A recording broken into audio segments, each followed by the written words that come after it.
Thanks for having my back on the muted bit. My mic was muted. I usually check my mic levels before a stream, and I did not. Hi. Charlie saw me talking and doing intro. I think he's the most excited right now for the stream intro.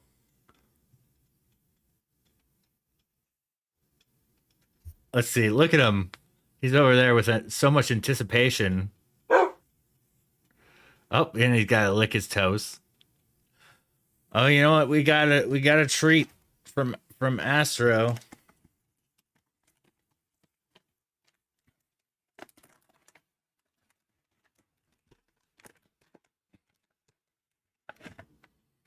This is the last of 2 of these gobble softback bakes.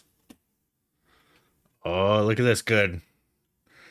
Oh, well, yep, autofocus is broken today. There we go.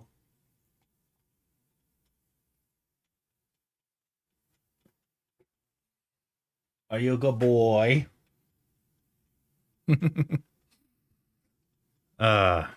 He's already here joining us because he knows what's up. He's only in it for the treats, I'm sure. We had... Oh. Last one of these. Welcome. Welcome, Fido. Yeah, this is all gone now.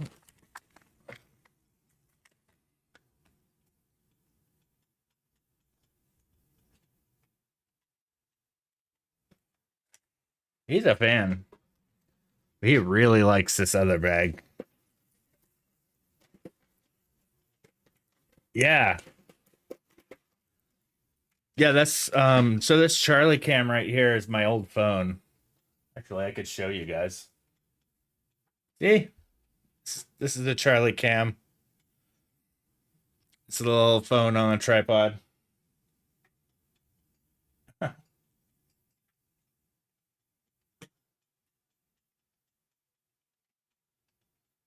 So I use what's it called? I found one. Crap, what? Might have to look at the source real quick. Maybe if I search for cam. It's like lie or something cam. No, not Rico. Okay. Let me just look through my sources real quick. Studio mode. Cam 2. I ruin.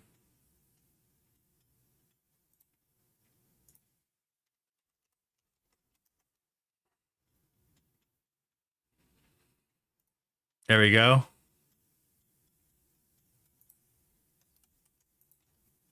Yep, this one.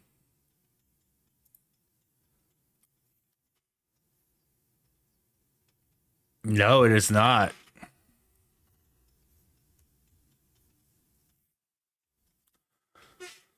Yeah, it works really well, except for there's an extra exe in there.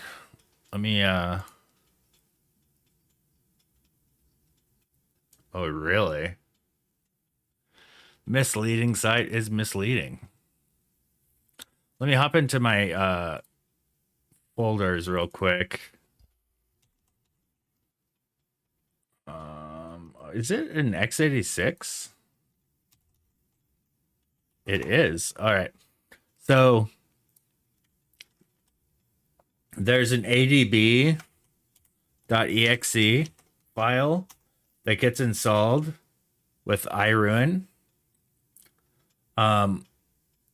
If you change that file to like dash back or like dash don't run, that'll fix your computer. Because for some strange reason, it uses this Android exe in the installer. and it tries to run it and it just hangs on your computer. So if you just delete that exe or like rename it to something, it won't run it. Because I was having this redundant issue, like whenever I rebooted or powered down my computer, I would get this errors from like this adb.exe. So I searched for it, and there's a Reddit post saying that the iRuin webcam tries to run it, and that's exactly what it was.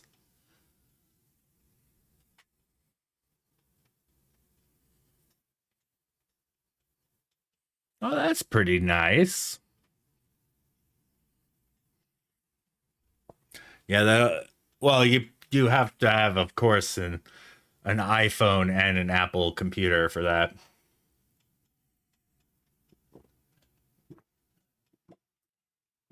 Good old Reddit.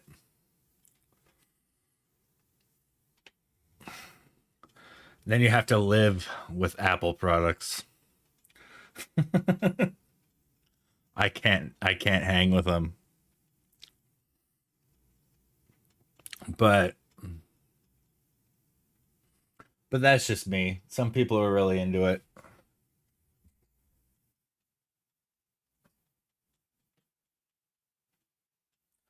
I'm actually I'm not necessarily an Adobe shill, but I absolutely love Adobe software. I mean, it could run a little bit better in some cases, but in my experience, they've had fantastic support. They It works really well for what I use it for. Oh yeah, the $10 a month is I mean, it's better than what it used to be. It used to be what, like $1,500 or something crazy to buy Photoshop, and then you'd have to spend like a grand on Lightroom, or I don't remember what the prices were exactly, but they're like it was really expensive for a license, and then the license would go bad after a couple years. Yeah. Oh, you could still pirate Adobe stuff. Oh, that's for the full creative suite. Yeah, that's true. Yeah, I'm also grandfathered in. I think the photography plan isn't 15 a month. Yeah, 29 for student. I used to get the full suite for $10 a year. Oh boy, I miss those days.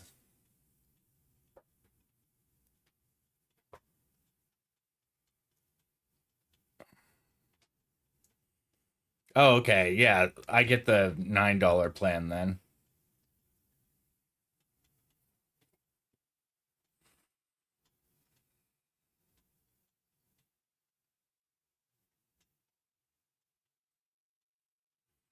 Hmm.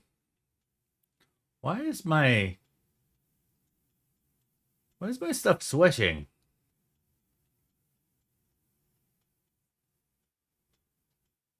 Dude, I'm growing really fond of Da Vinci.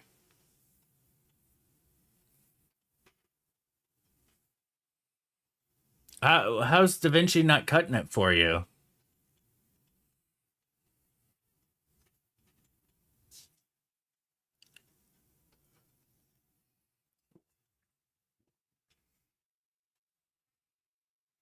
Yeah, I'll get that. Like learning.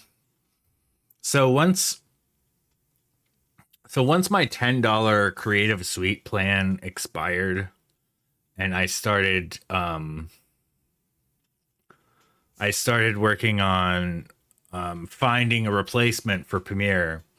I tried Sony Vegas for a while. Um, I didn't really gel with it too well. I tried Filmora Pro. That one was okay. Yeah. And then I tried And I finally tried DaVinci, and that showed the most promise of all of them. And a couple years later, I've gotten tons of practice, and I'm pretty damn efficient and can use DaVinci pretty well. I still don't understand Fusion for the life of me. Fusion is crazy. Yeah. I don't know if I would make that comparison though. I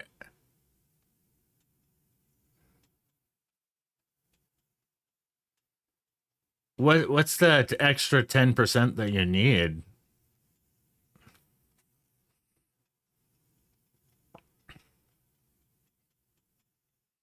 One thing notably that I was liking about Premiere is they were going the way of like color adjustments were pretty similar to Lightroom after a while. That I was really digging.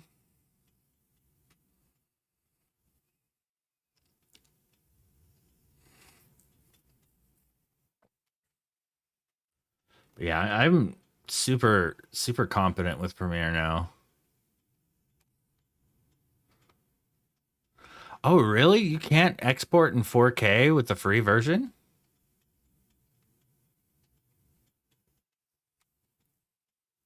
Oh, damn. So I'm using DaVinci Studio. So I have like captioning and all that stuff. Yeah. But no, no. I was using the free version to export 4K before.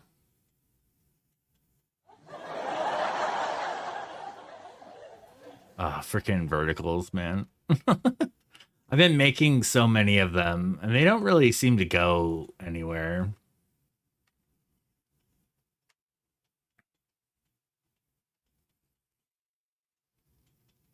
You know what? On the iRuin website, they have a cat cam. That's funny.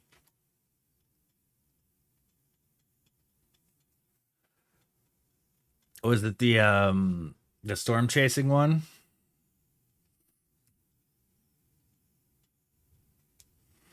Yeah, I posted that. I posted that over the weekend. I posted the full episode to YouTube. Yeah, it was a mission. Um, I posted the full video to YouTube, and it has. The last I looked, it had 49 views. Let's see how well it's doing now. View my channel.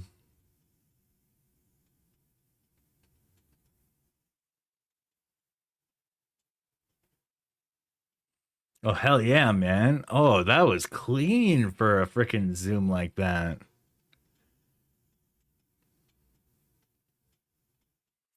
Oh, we're up to 54 views, folks. Right? I the last one um the last one I brought my 70 to 200 to the concert, and holy crap, did I get some great shots with that lens.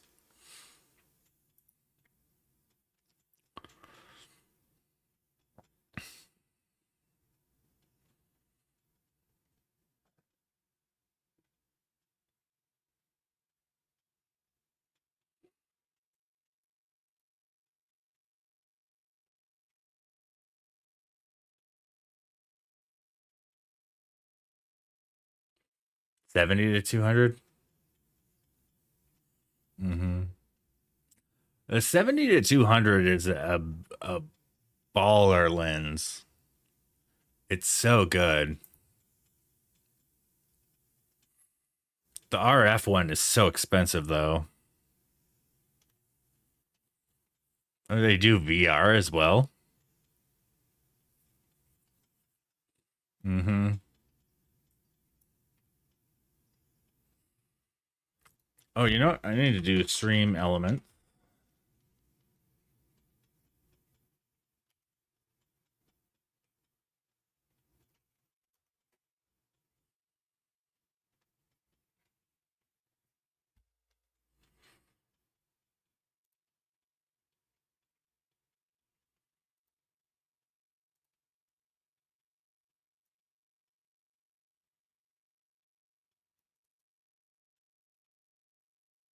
Oh, update my details.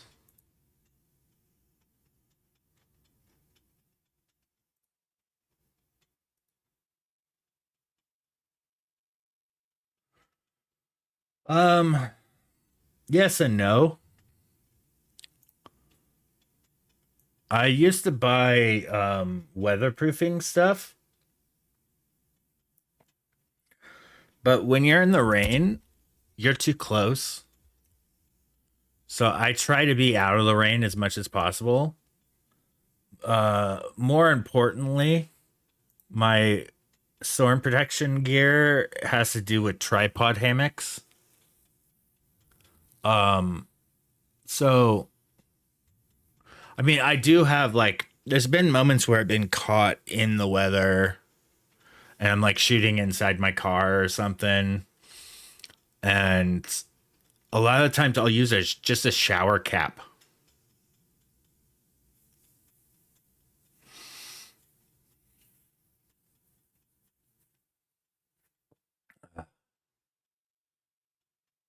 It's not how it's spelled, Astro.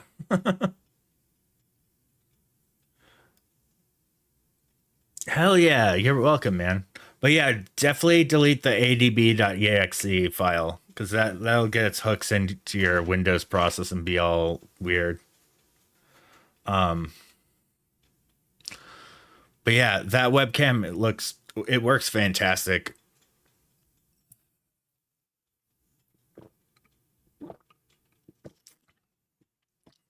Nice.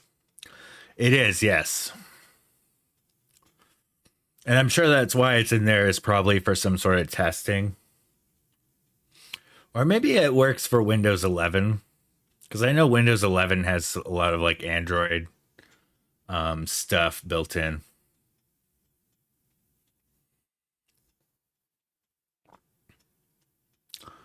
Yeah, let's go to my chat commands, timers, promo rotation. Episode 3 of Storm Chasing with Ray. Let's put episode 4 on there.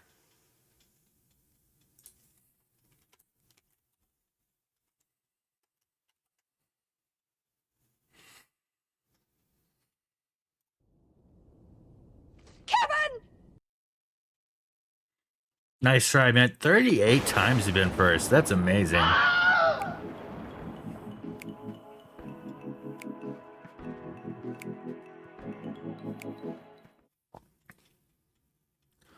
Yeah, everybody go watch episode 4. It's only got 50 something views right now. All right. We got another treat. He's looking pretty tired tonight though. He's way out. Okay, how many do I have left of these? Oh, I have 3 left of these. So you know what? I need to go on a trip to Ross after my house shoot tomorrow and get some more of these treats. Cause he freaking loves these. I mean, these are oh.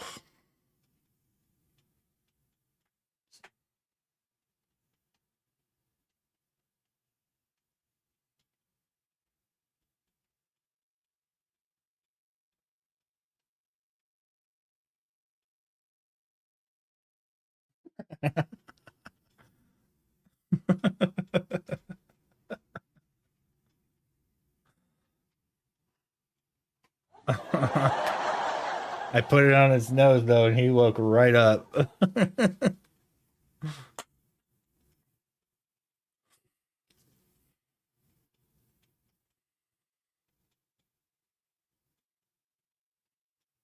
He's looking for more.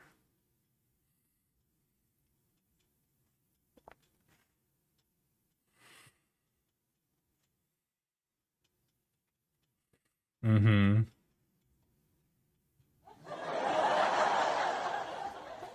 Yeah, I'm gonna tilt this camera down.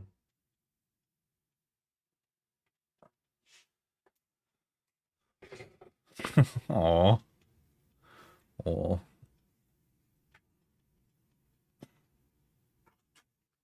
Oh, bless you.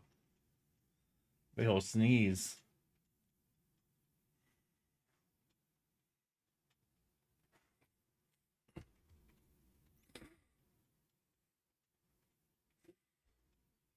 Mm-hmm.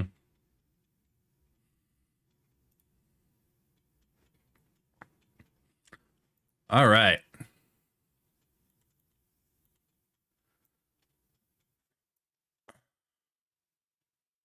Stream manager says I'm offline. What the hell?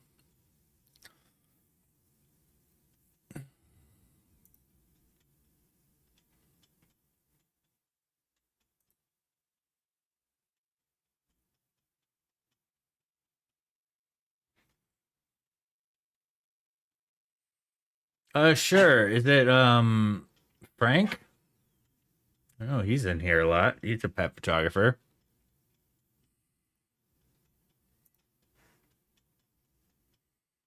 Oh, it's a YouTube.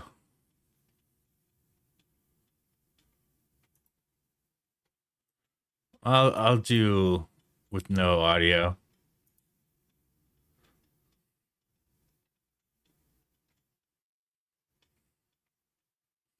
Oh, those are cute.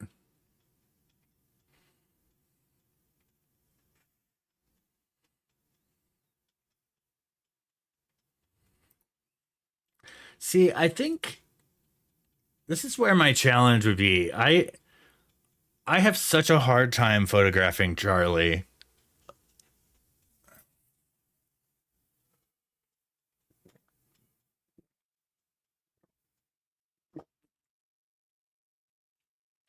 Floofy Studios. Oh, that's what a great name.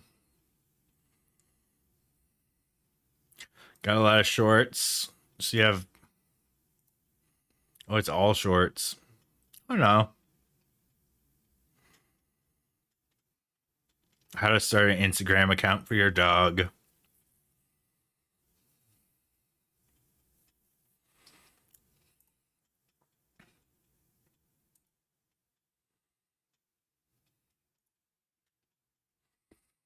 I'm kind of interested in what she has to say on how to become a full-time dog photographer in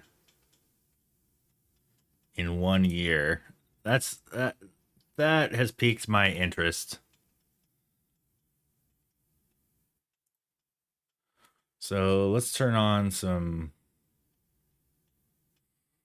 browser audio. 35 plus photo Mm-hmm. shoots and full-time dog photographer within the first year of starting my business.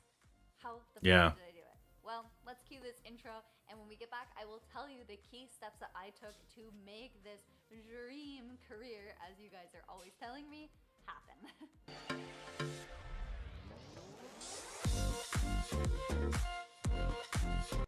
Hello and welcome back to my channel. If it's your first time here, I'm Keegan, the dog photographer, the owner of Floofy Studios. If you haven't already, check us out on Instagram at Floofy Studios for your daily dose of dog. I get messages on my Instagram every single day telling me I have the dream career, dream uh, job. This is the amazing. How can I do this? Blah, blah, I don't blah. know. Maybe not Floofy Studios. necessarily. Do not get me wrong. Um, as with everything, there are ups and downs. It's not easy, that's for sure. It takes a lot of patience. But today I wanted to share with you guys how I started Floofy Studios. Yeah, Because that's a good life advantage. seems like it's easy. I know. It's kind of bizarre. Some days I wake up and I'm like, do I actually do this for a living full time? This is insane. So today I just kind of wanted to sit down, tell you the story about how I started Floofy Studios, and share some tips with you if you're thinking about starting a career in dog photography as well.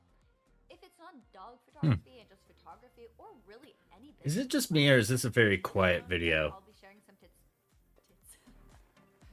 Share- wow, the maturity level. Sharing some. By the way, I was thinking on going to Ohio as a contingency for the eclipse, and also, Tips throughout this video. Today, I am bringing you all but the way back to I can't afford it. 2019.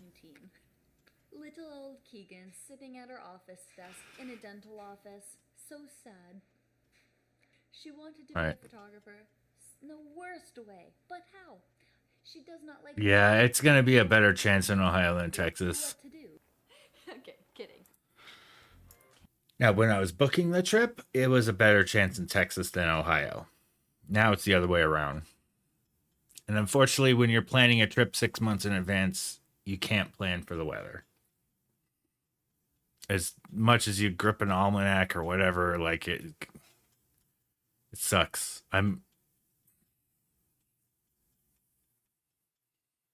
But now we're going to be going on a trip anyway to Texas, and we're likely going to get clouded out for the eclipse.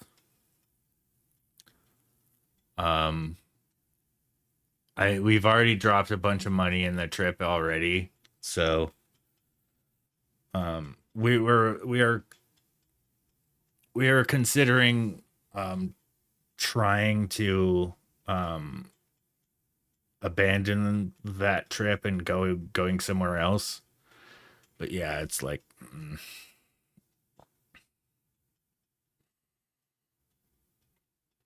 how I started. All right. Do this. Like, could I really start a dog photography company? And the wonderful human that he is answered, why the hell not? So, step number 1, what did I do? I decided this is what I wanted to do, and I niched down. If you are watching other people's YouTube videos, you've probably heard this term a lot. And essentially what it means is picking one subject and really sticking to it. Quality over quantity, right?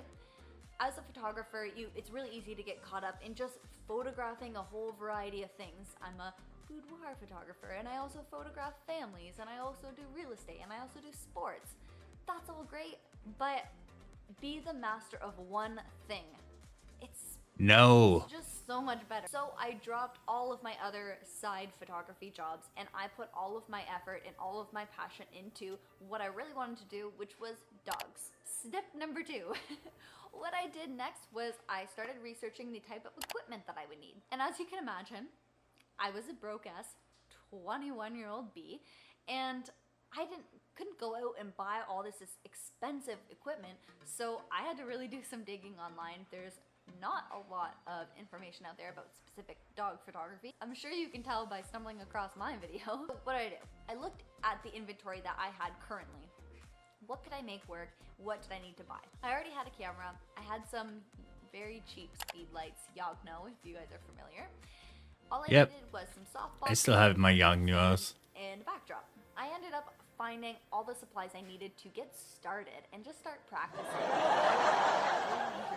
If you guys are interested in seeing a video on the stuff that I started off with, let me know in the comments down below, and I would love to walk you through the very cheap studio setup that I started with. But I'm not going to go into too much detail because I just don't really feel like that matters for this video. So I have the supplies. Now what? Step number 3. Practice, practice, and practice some more. With photography, any type of photography that you plan to do, practice is the most important. How can you expect somebody to pay you for photography services if you're not that good? Tough love, I know, but it's true. So practice. Do your research. Watch the videos. What I did was I went to my favorite dog. Speaking of practice, I've got some photos to work on tonight. I really looked into what they were doing, what they were using, and studied their photos. Practice on your own dogs, practice on families and friends' dogs, and just learn what you're doing. The very basics. Learn how to use your camera, learn how to use the lights. Well, you do have to know Get to an extent what your equipment does. How to get a good photo. Practice on my own dogs, practice on my families and friends. Had a little bit of a portfolio going, but not too much. And my next step was, I think, a bit... She didn't check her lighting on this. It ended up working out really, really great for me. And what I did was I threw this whole kind of launch event. And by event, I mean I somehow talked 19 people into bringing their dogs in for a photo shoot with me. Yeah. I'm kidding. I did not talk them into it. I got 19 people. I know how to use lighting gear, no but totally free.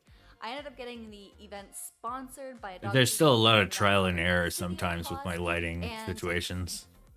that's I do have it. to test it. Everything else was free. I did not earn a cent on it other than I had now 19 different dogs to put into my portfolio. And you just really cannot put a price tag on that.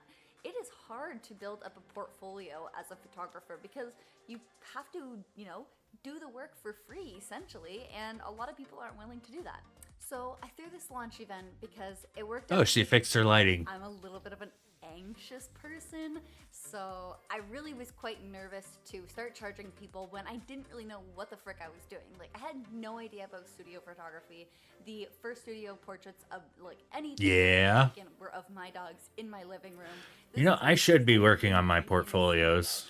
So I figured, if it's for free, the pictures don't turn out that good, no harm, no foul. Like, I did my best. People could see that. It kind of, they'll be surprised with really good photos, or they just won't care if they really get any good ones. So that is the reason why I did that.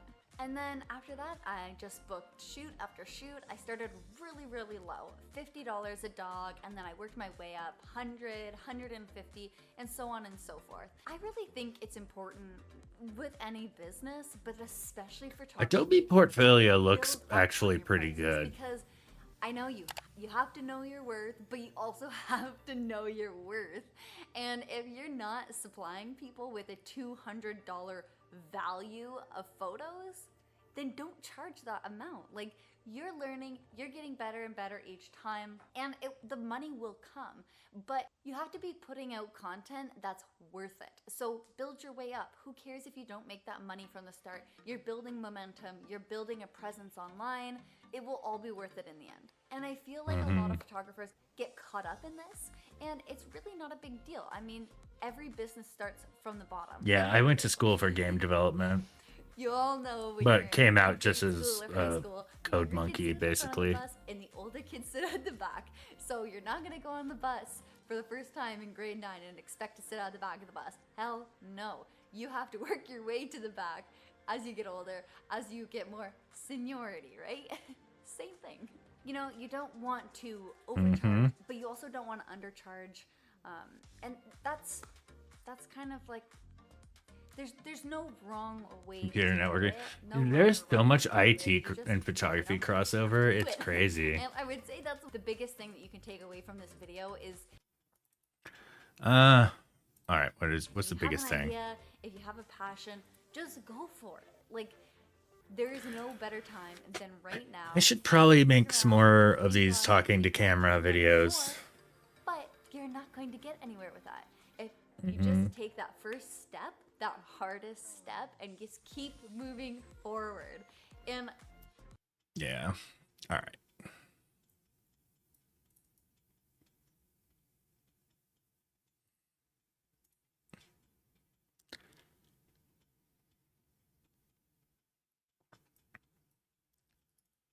All right. So, on Saturday, I did a model photo shoot. The meetup.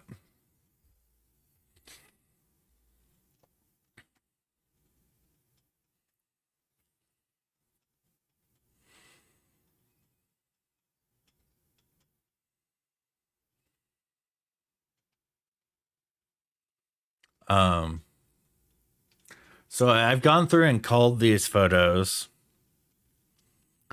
593 photos. Oh, I gotta.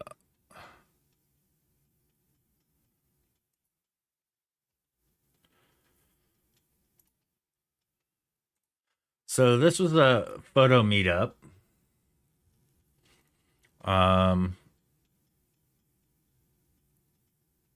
Oh, nice.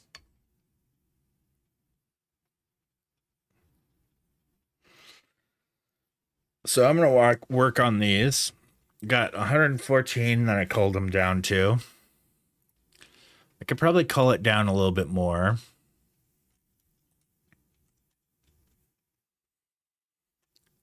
Man, her hair was just nuts right here.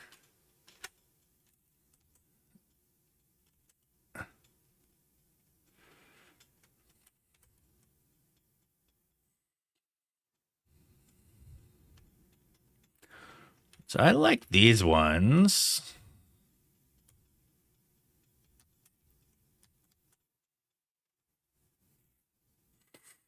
Yeah, I do portraits pretty often, actually.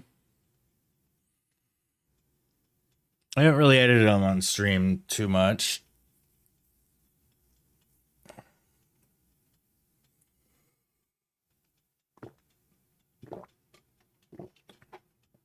So this was organized by a guy who did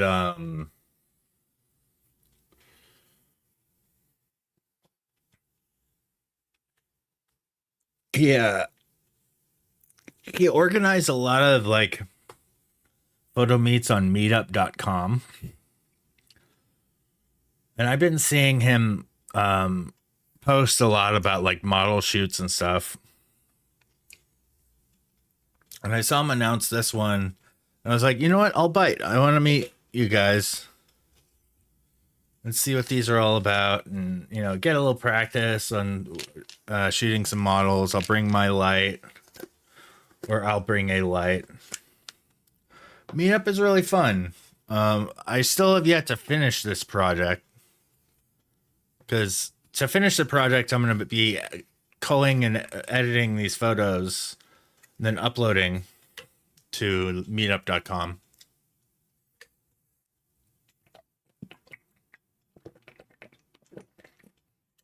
I had a lot of fun.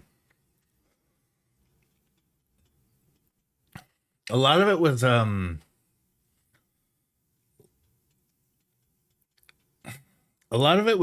newer comers. I mean, I was new to this particular meetup scene and meeting these folks, but I've been practicing photography. I'm on my 10th year as a professional now.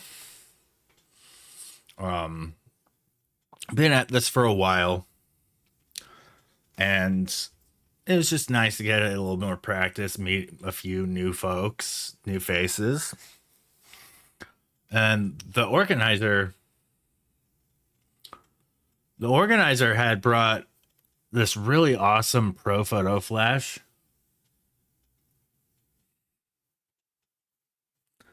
It was fun. I mean, I could see how like anybody with some social anxiety would probably have a hard time, because you're meeting some new people. There's a lot of variables there, but overall everybody was really nice. I mean, there is kind of an advantage of most new people that I meet in this town are very nice to each other, and not very like clashing personalities or anything like that. But yeah, I had a really good time. It was a bit more brief than I had thought. We were kind of rushing around. Yeah. Well, the social situation at a concert is way weirder though sometimes.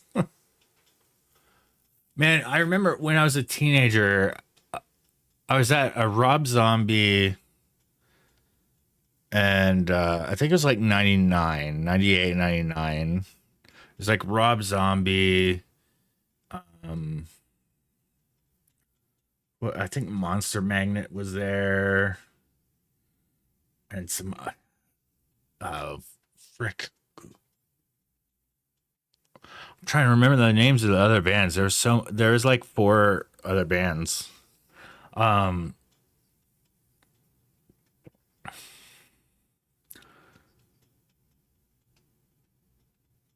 yeah,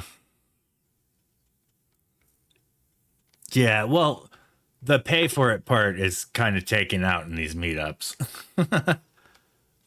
Nobody's paying for anything, but yeah, I remember going to that concert like back in the early 90s, and I had like this overwhelming feeling of like I'm just in this massive crowd, but also being totally alone at the same time. I just I felt like I was in a cool place, but also like I didn't belong at the same time. It was like a very strange feeling that I've always remembered. Just like being around that many people, but yet still feeling completely alone. Yeah, and it's I don't know. Since then, it's been a very weird ride.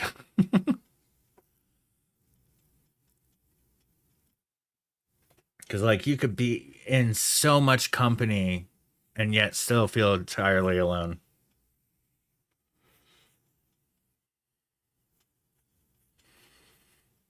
Yeah.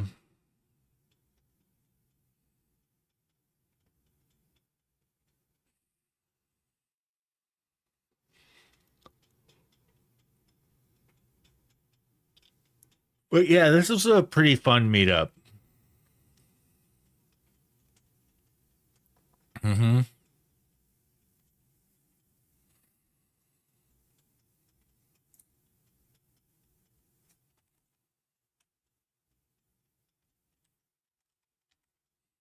Yeah. Well, the internet has really amplified that a lot too. I get that feeling way too much now with like doing the stream or posting something to YouTube. Very often I'm like, okay, nobody cares. Although I know you guys are here and supporting me, but it's not really like I don't know. I get all these crazy expectations of like, oh, I've done this really cool thing. I've made this cool video that I put so much work into, and then I'll release it, and then everybody will like and enjoy, and it's not.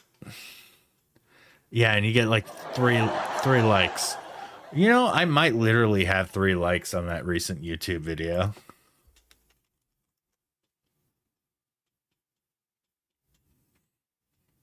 Mm-hmm.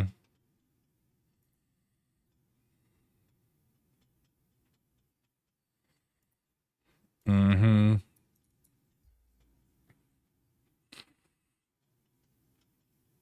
Oh, I got 7 likes on the short.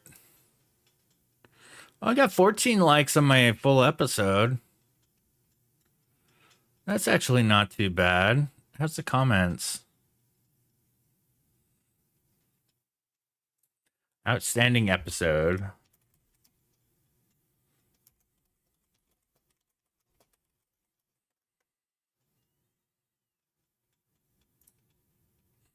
Right?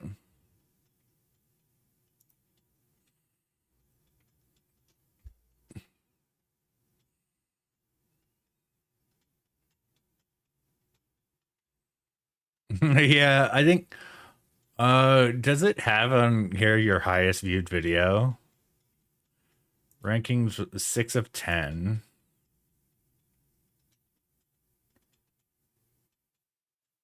Oh, that's only short.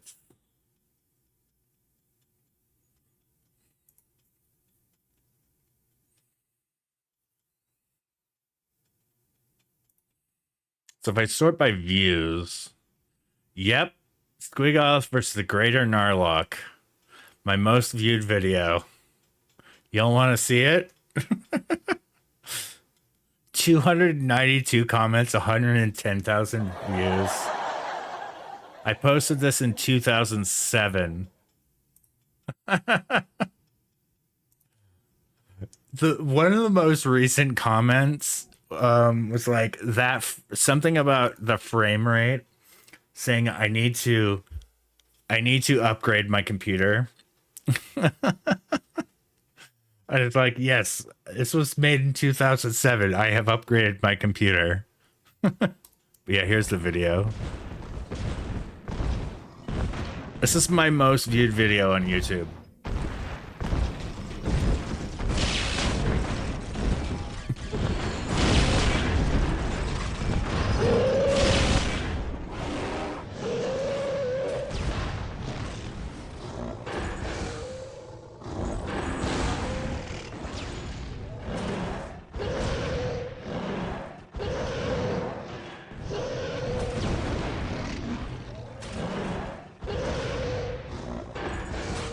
I was just doing monster fights with my friend Matthew.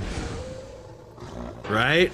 I masked in the stats.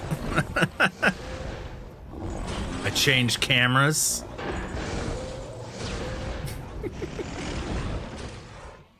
Right, isn't it? I wonder if I should remake this video.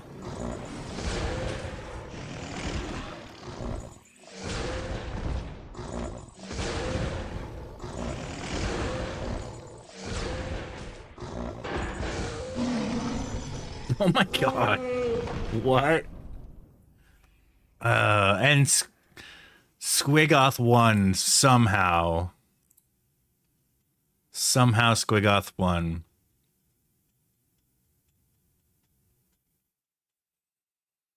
And most of the comments are people are like,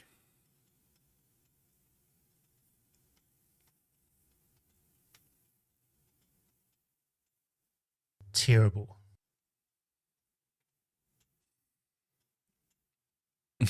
I've got all these X's. No end screens, no high-res thumbnail. Wow. Nice. It's nice. engagement rate is really bad because Nice. I posted it way before any of this crap. But look at just the comments keep freaking going. It's 236 likes. This video is just it still got legs. It's kind of incredible. My second most viewed video is Monsoon in 2016. Yeah. Well, I'd have to get the game again.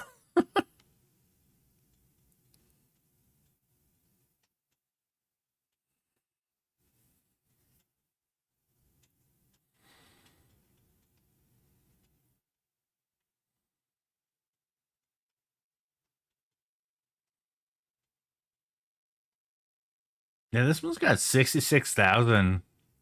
That's pretty darn good.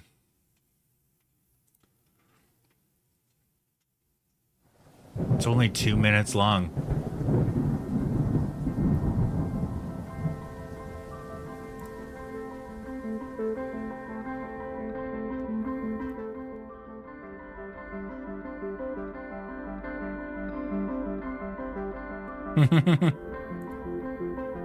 Yeah.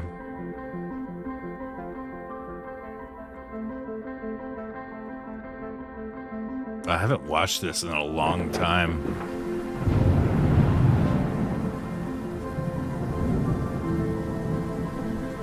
This is my second ever Monsoon time-lapse film.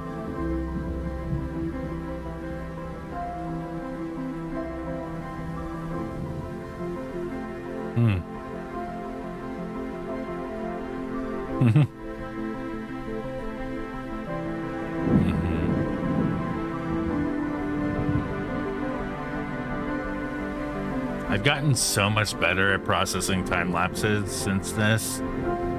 Like, look at how, like, it gets really jittery and janky. I would have that fixed now.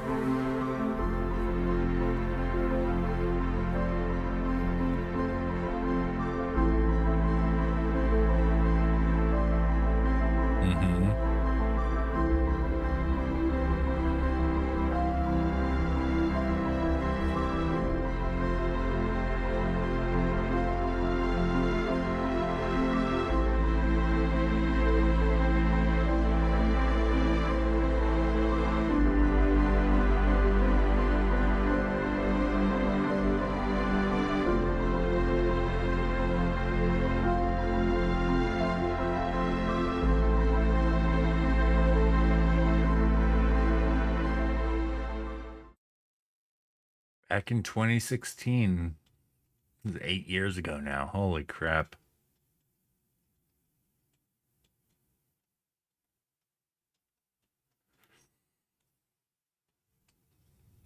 I need to work on another one for this year pretty soon.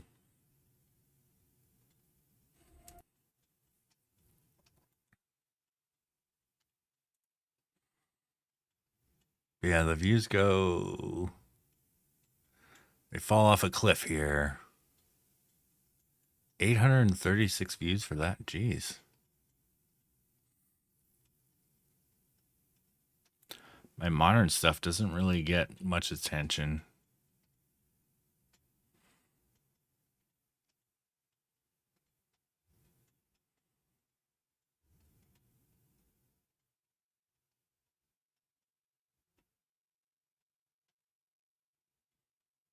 Snow boner. What? That's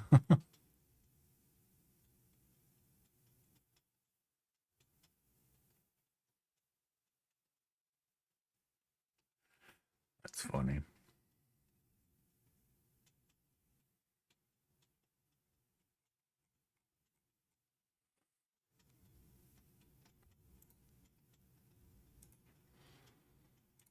All right, back to these.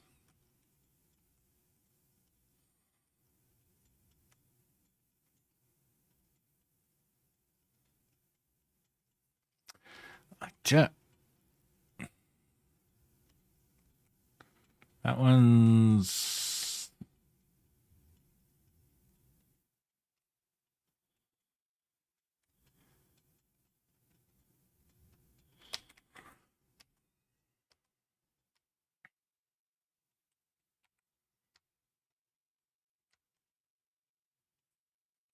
Yeah, so they're going for like a 70s theme for this.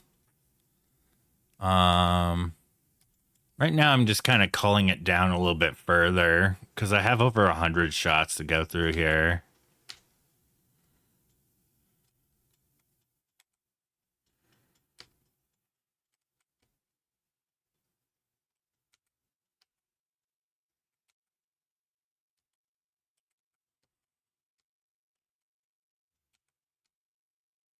Oh, and this is a random guy on the street.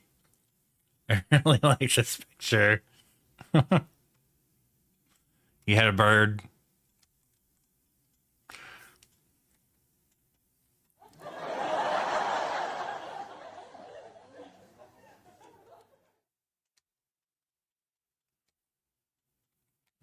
Reject that one. I'll reject that one. Aw.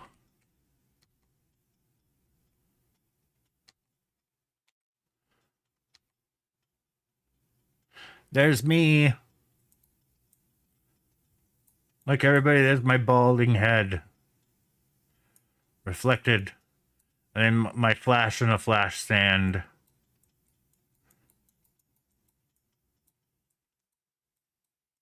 Mm-hmm. Yeah, if I just bounce the bounce the flash over my head and gets extra lighting.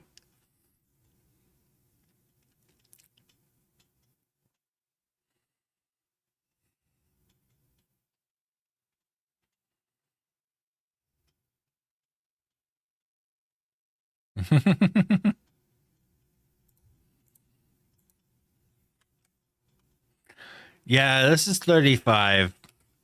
So I went between 35 and my 70 to 200. Like these are my 70 to 200. Um, I switched back to my 70 to 200 in a little bit. Um,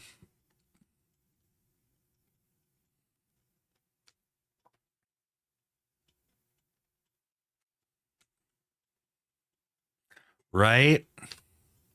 But the shoot was more calling for wide angles. Like it was obviously planned more for a wide angle, so I'm glad I brought both.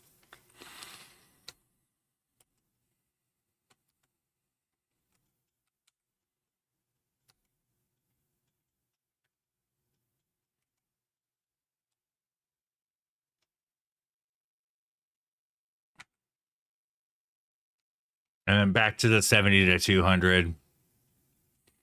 I don't think I had the right lighting here. There we go. Back to the lighting.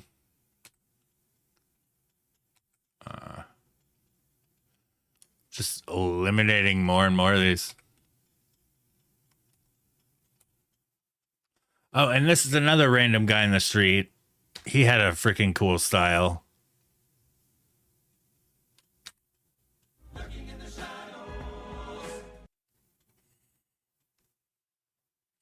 In the dimly lit back alleys of chat, noir whispers of tech hubs and social anxieties echoes off the walls.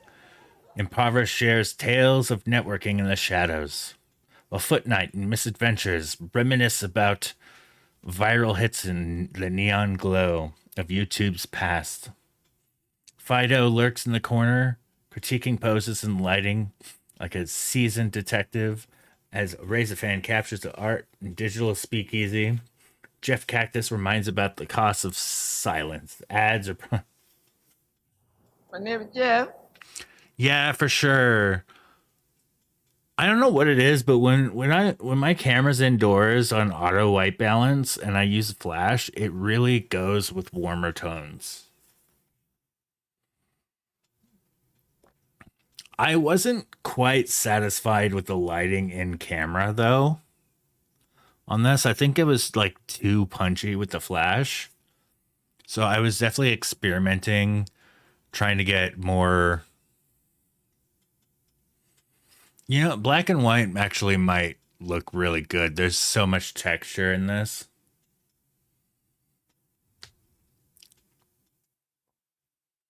Yeah. This one also, like, this one I'm starting to get better at the lighting. Yeah, he was kind of like, he was prop there. Yeah, he was like a bit too much of a distraction that we put him back there.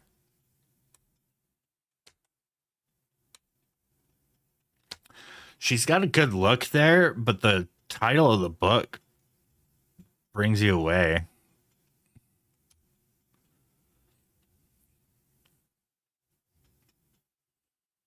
Yeah. So here's behind the scenes. So this is my flash, which was in turn triggering the Profoto studio light. And there's our models. Here's one of our photographers, another one of our photographers. We're all just kind of cramped in there.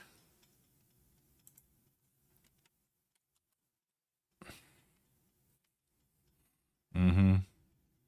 Well, it was her boyfriend, who's also trying to model. So I tried some light in the room, and now that I look at them, I don't really like them as much. All right, here's a little behind the scenes. Oh, here's our gear. Here's my Flashpoint AD200. My little portable rig. Just a little stand. And he's got a Profoto B10, maybe? That's right. Actually, out of curiosity's sake, I want to see how much more expensive that Profoto is.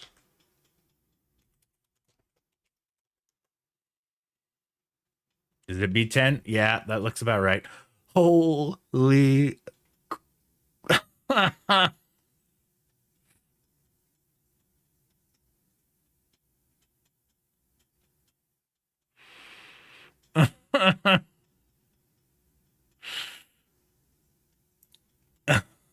Good Lord, indeed. Oh, there's a duo kit. Okay, that's a duo kit. You get two of them.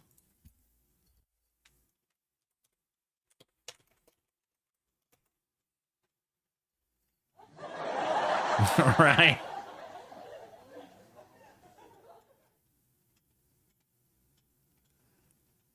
It's about $2,000. Yeah. Mm-hmm. It's about $2,000. And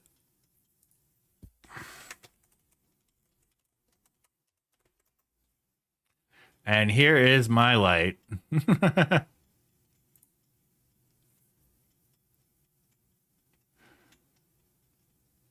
I have the non-pro version. Yeah. Yeah, this light very, very much does great.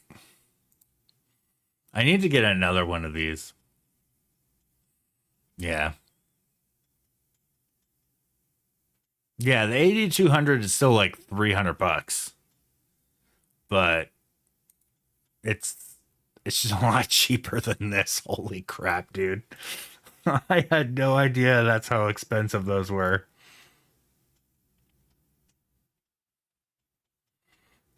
My God. The remote alone is 400. Oh, man.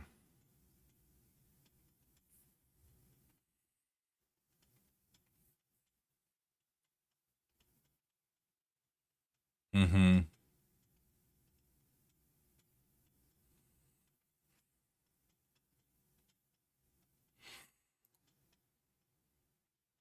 I use these every day. Every day I have a shoot, I use these. I have two of them. I need to get another stand. My stands have been kind of falling to the wayside. I do have this really awesome stand. Let's see if I can um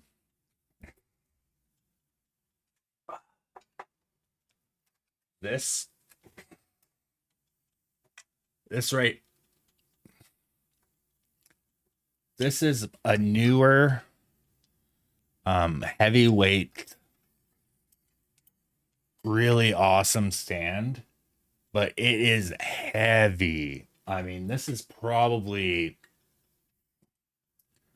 it's about 10 pounds, I'd say. Like this is not light. The really good thing about this though, this is my wedding go-to stand.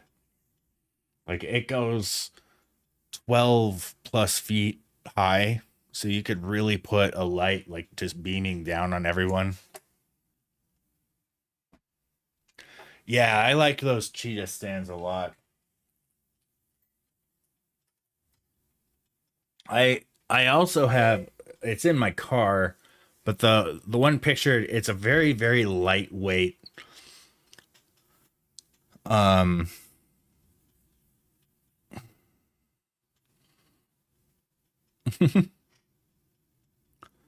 yeah, it's the most portable stand that I have, but it's not, it's rather flimsy. I definitely want to get some of those like spring-loaded cheetah stands like you're talking about, or at least one.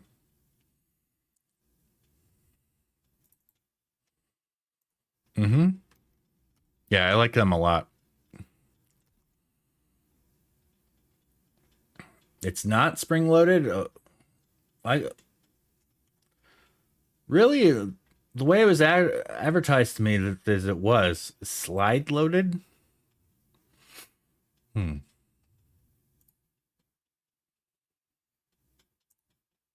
All right, let's do auto on this. There we go. I cleaned up the tilt quite a bit.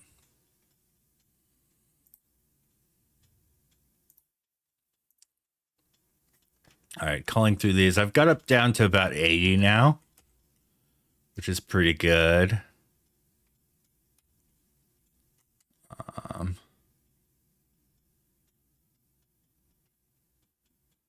I like those.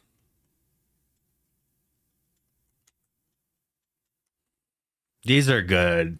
I like the look of these. Very like throwback.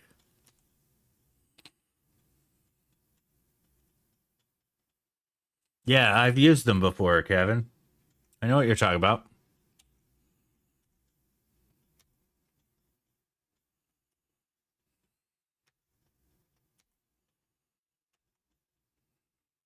So a lot of people are getting some really killer shots of her holding up a book like this.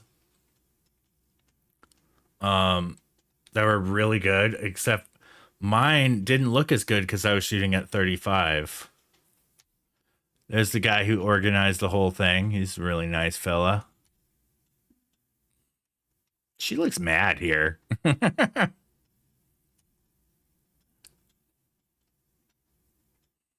There's the pro photo. Mm-hmm.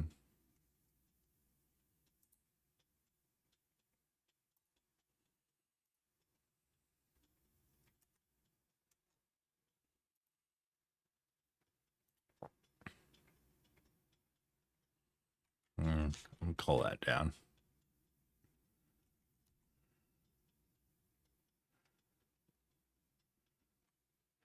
All right, that's all of these. Let's do a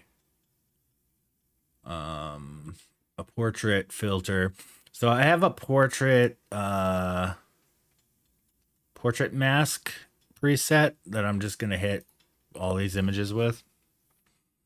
Does teeth whitening, auto masking of everything, just a very light run over for everybody.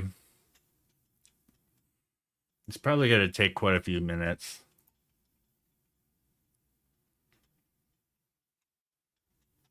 So yeah.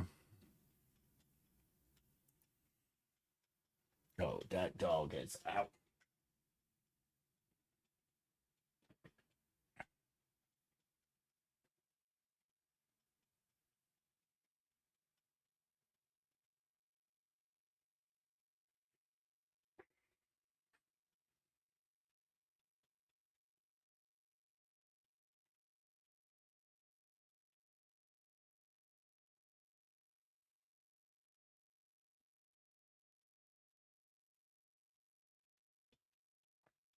All right.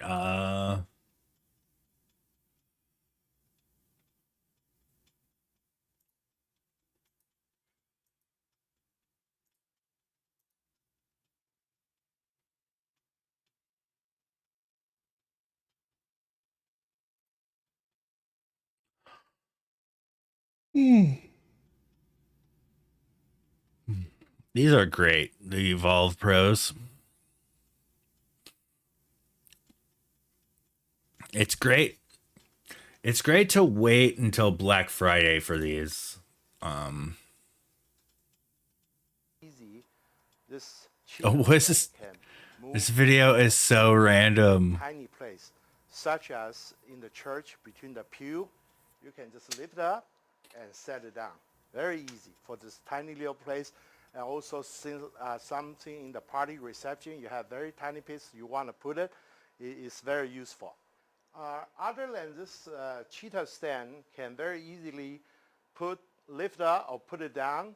And in the tiny place, there's another the function. I would like to use this function a lot is because when I photograph the wedding, when I have to move around, I can ask my assistant to simply lift it up and holding the light so we can go wherever the light direction want, and very easy. When we decide to, hey, maybe we'll stay to shot a couple more on this, we can just ask and simply set it down.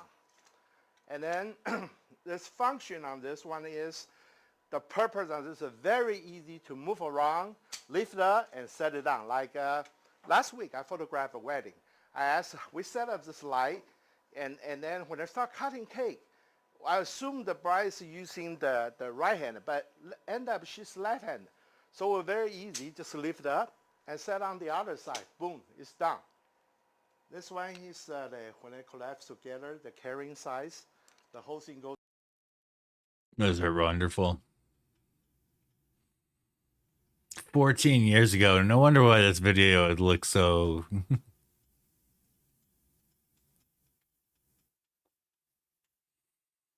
Do you have a link to the product?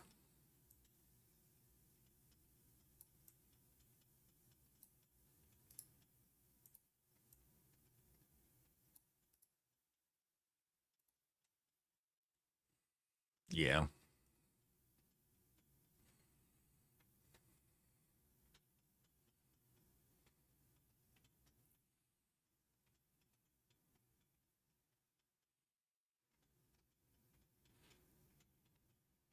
C8's probably all I would need.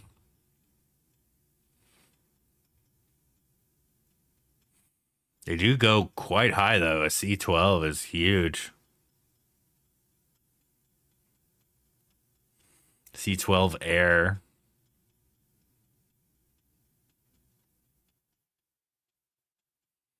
Can I scroll right?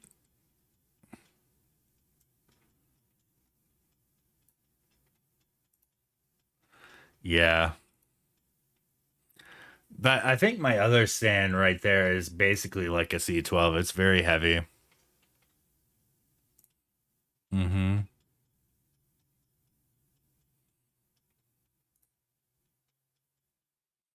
Oh, they have their own brand softboxes? That's nice.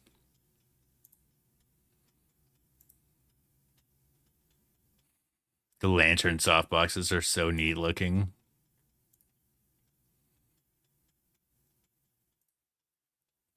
I should probably like get a lantern softbox for wedding receptions. Yeah. Well, yeah.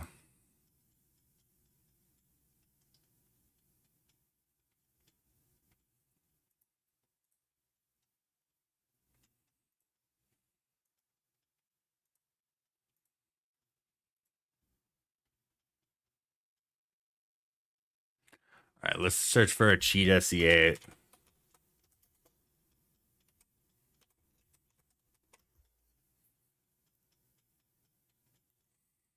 How much on Amazon?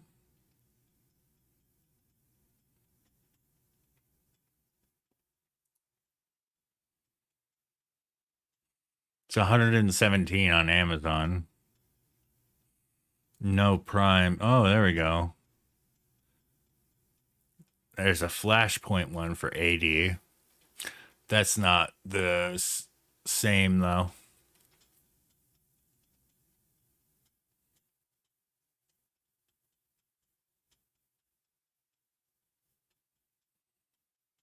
Reverse folding?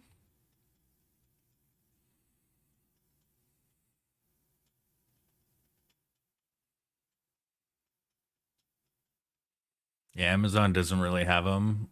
Let's go to Adorama.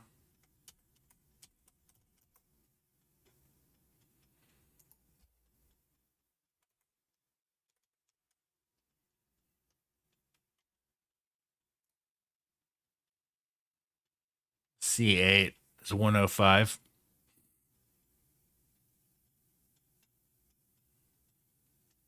Hell yeah.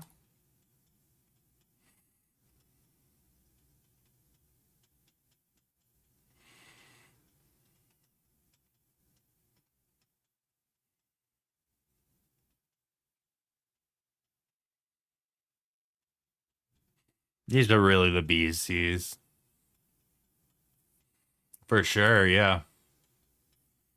And I just got one of these.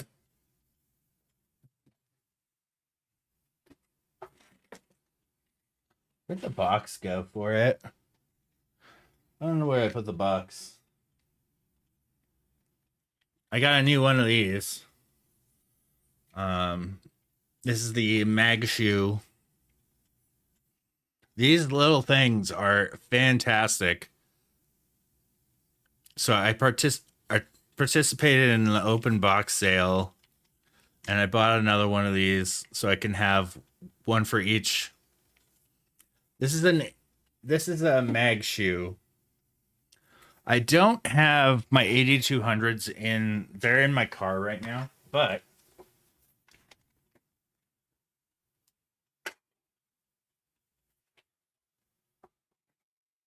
here's one of my speed lights.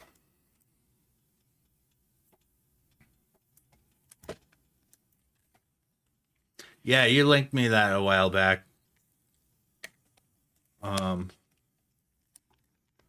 Yeah. Oh, is this the one that's getting all funky on me? So yeah, it goes in.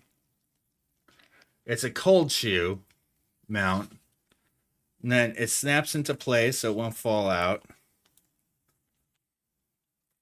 And now you have an adjustable So there's this little trigger here that when you press the trigger, you can adjust it on the stand.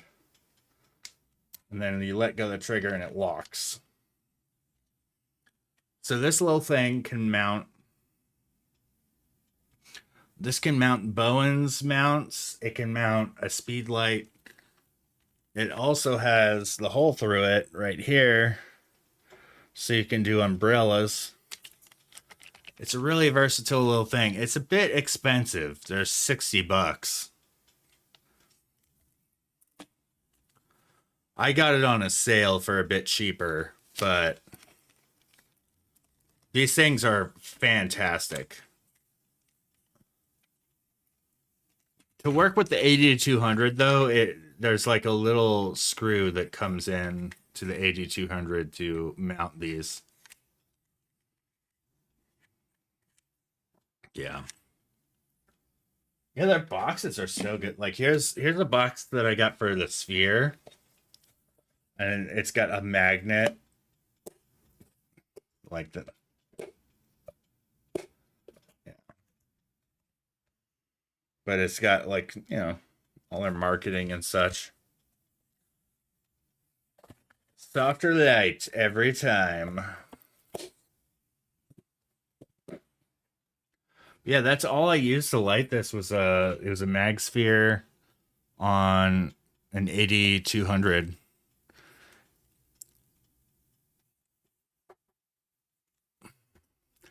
Yeah, that particular day we could not use an umbrella.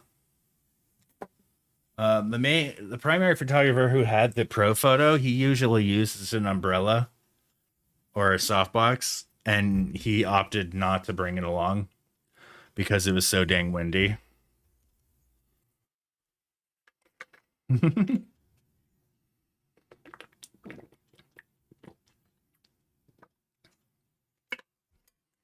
But so they've also Magmod has recently made an XL version of the we call these mag boobs because they're silicone that you can they have an XL version though that fits with the Bowen's mount for studio lights. And my photographer partner Karen, who we've been taking over her sports photography business for her, she bought a couple of those giant mag spheres. They are like literally this big. I mean, it's really, really easy to do run and gun shoots. And you can do also a modular. So under here, you could put a grid.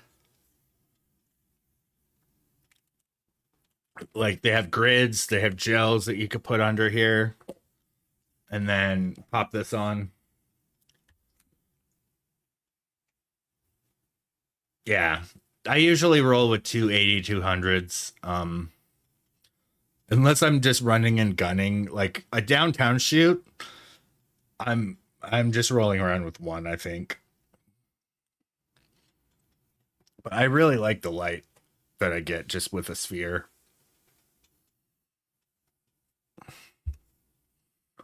It's pretty decently soft light, I'd say. And you don't have to worry about the wind too much.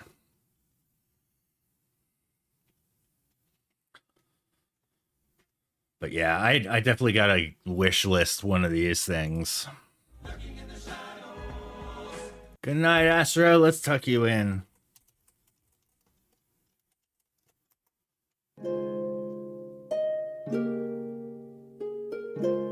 Aw.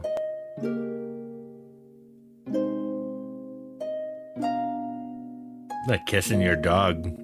SpongeBob is kissing your dog. Mm-hmm. All right, so looks like everything has happened here. All right, I'm gonna hook up my. Wait a second, where's my?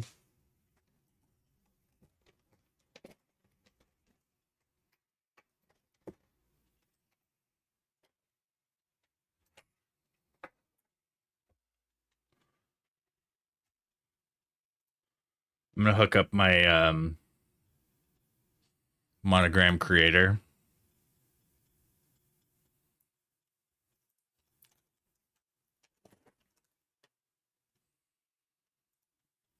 All right, let's start editing.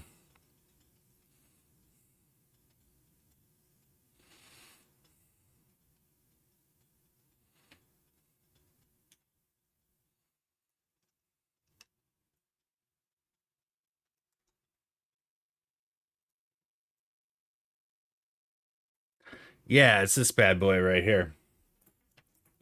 Oh my god, I've got so many things stuck to it right now.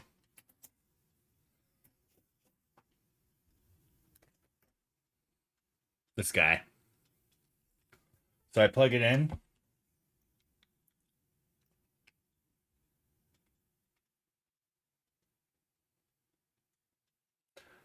And now watch the photo.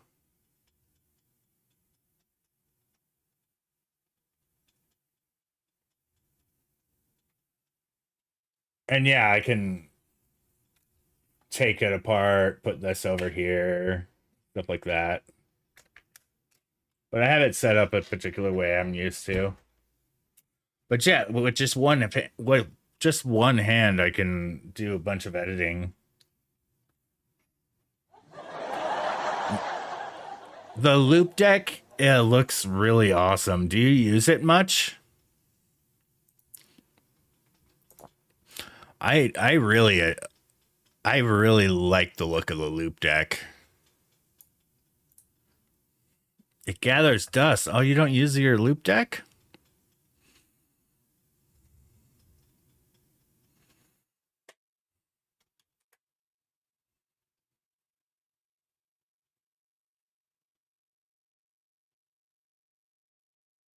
Hmm.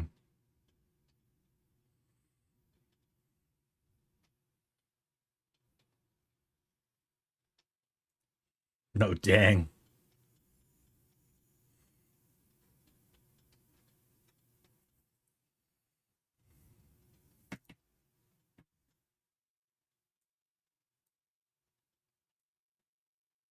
Yeah.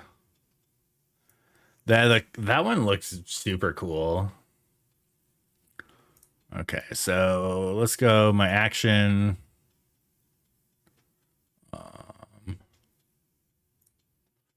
Just run subjects.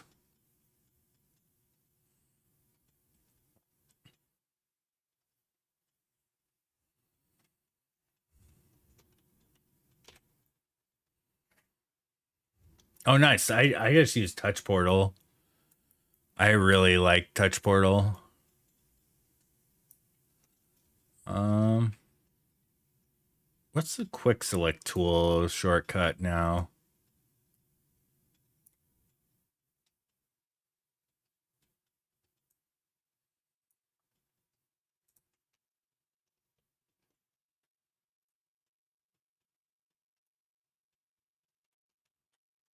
Wait, hold up. Oh, okay. Need to be plus. Why does it? Oh, I'm on the wrong layer. Oh yeah, for sure.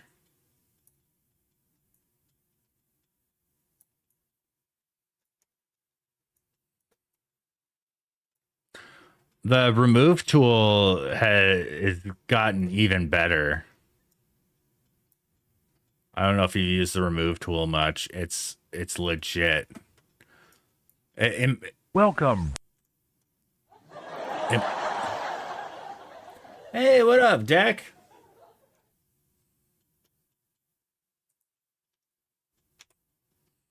All right, so I'm gonna use the remove tool for this particular one.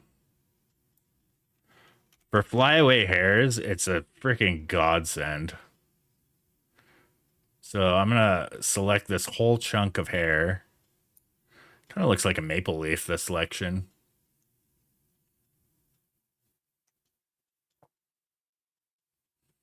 And just like that, it's gone.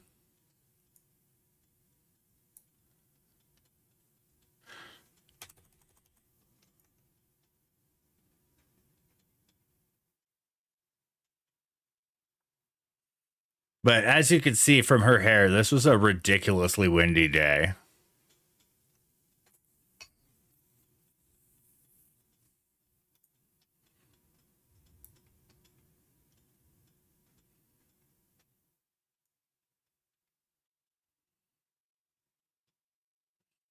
All right, I think I'm gonna Photoshop all those out. So how have you been, Digital Deck? I think it's a minute. All right, this bit of hair is going to be a bit of a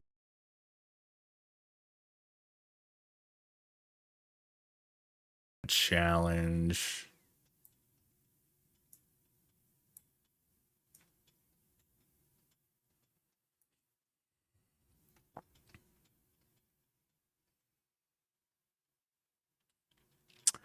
Wow, okay.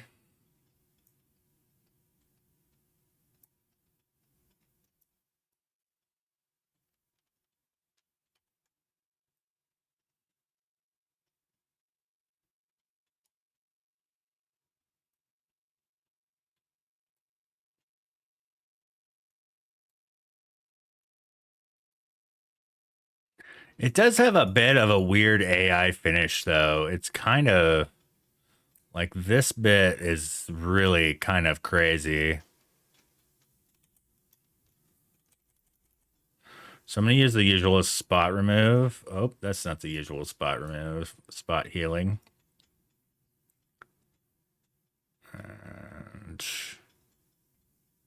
I think I have to fill that one in.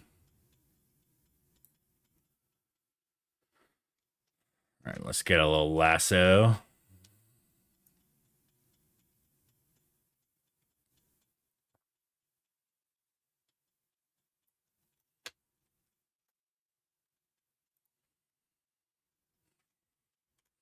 Yeah, content aware is a bit better on that portion.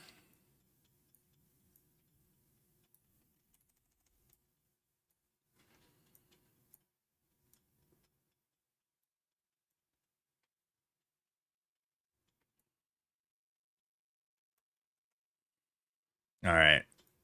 I think I'm going to have to dial this back because it's looking way too edited there. Wow, this is kind of a crappy overall job with the hair fixing. It's really messed up hair.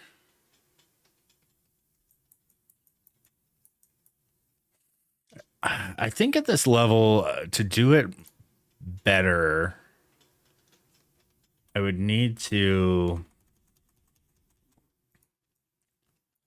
just get an actual like layer of hair to replace.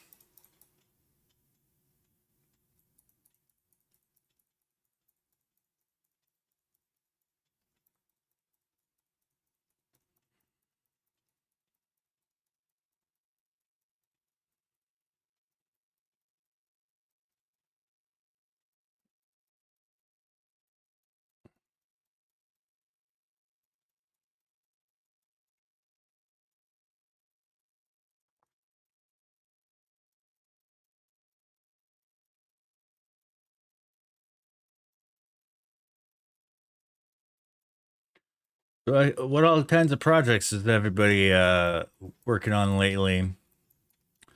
I've been working on some eclipse planning. I think we're gonna wind up getting rained out, which is very sad. Welcome. What up, HVid? Hey, it's been a minute. How you doing?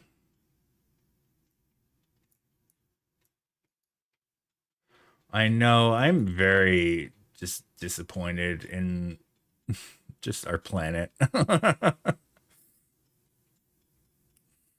And most of the time I hope for weather. So it sucks.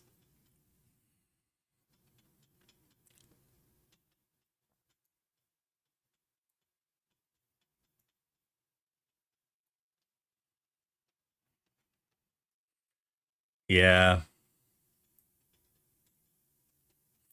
I'm still hopeful as well, but yeah, the forecasts are looking like 80% right now for San Antonio. Ugh. That hurts. It hurts my soul.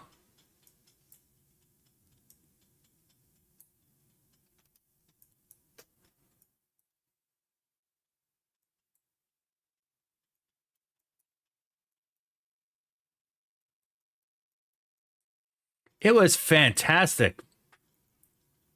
I liked it. It's been like really mixed with critics, I've heard. And I guess I could see some problems with it that a lot of people would have, but I don't know, as a fan of the Ghostbusters, I was really thrilled to see a return to form, if you will.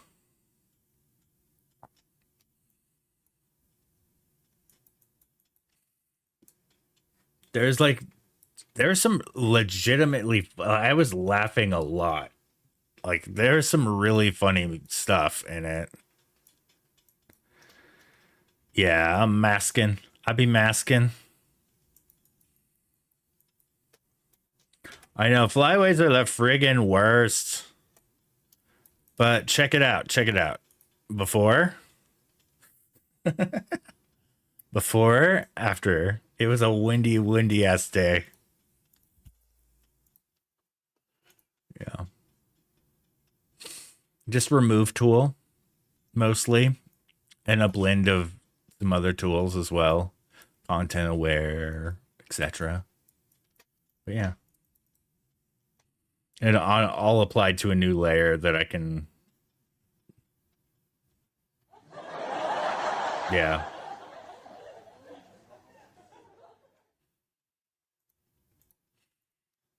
The masking layer is just my adjustment brushes.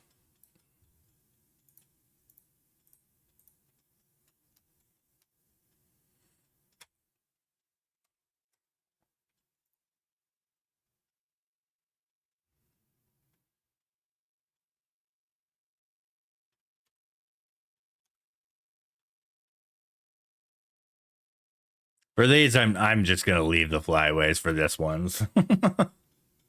These are mostly candid anyway.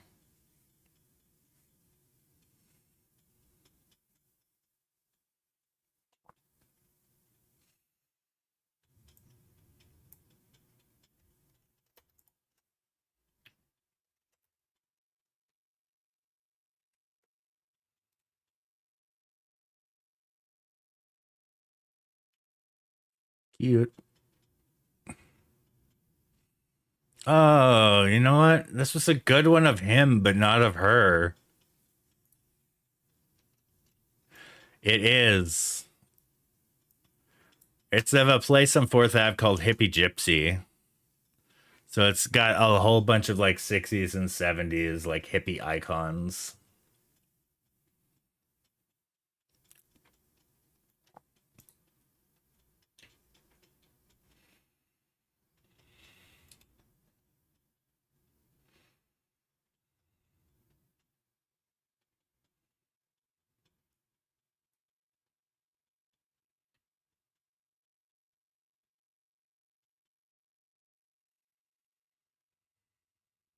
Wait, were they even out of focus for this?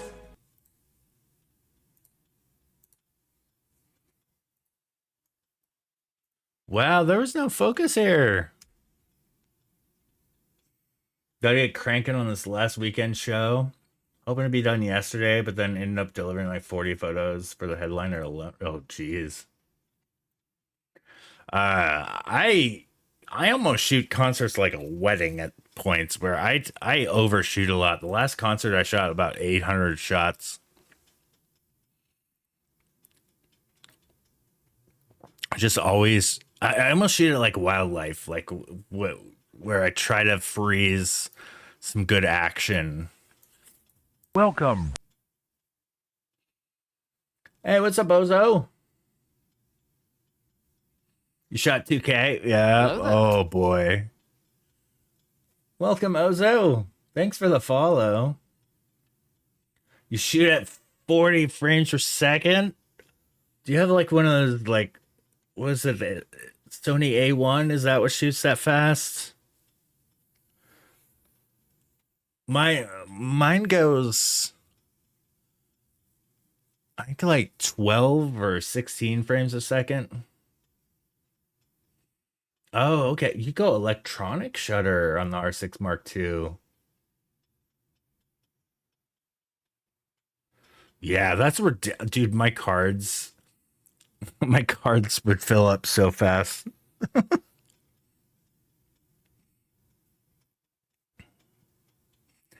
You do always electronic?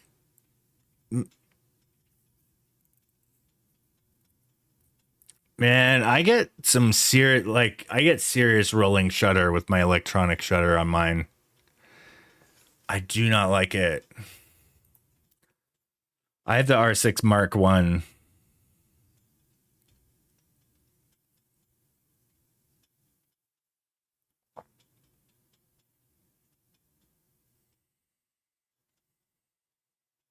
On the R6 II, you're at 24 megapixels. I'm stuck with 20. Oh, thanks. Yeah, he's dead. No. What if I just say like, oh, I've got a dead dog cam? He is passed the hell out.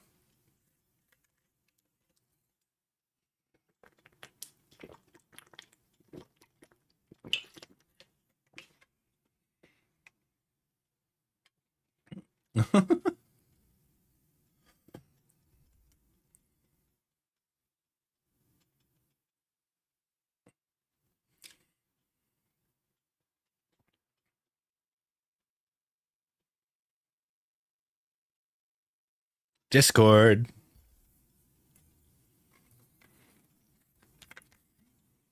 Oh, I know. They're so expensive. I'd love to get an R6 Mark II. I have a Mark One. That's what's shooting the stream right now. But to dual wield R6s, that sounds so nice.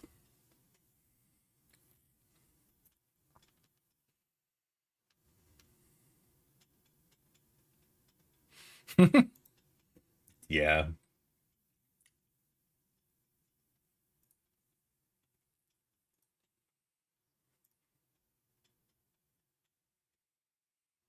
$28 to $70 and a $70 to $200. I really like my $70 to $200, but the my biggest gripe with it is it's so freaking heavy. Like this. Ugh. Ugh. Look at this freaking hunk.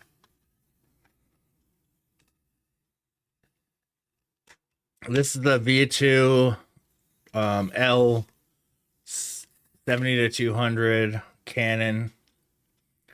It's about 4 pounds. It's a big chunk of glass.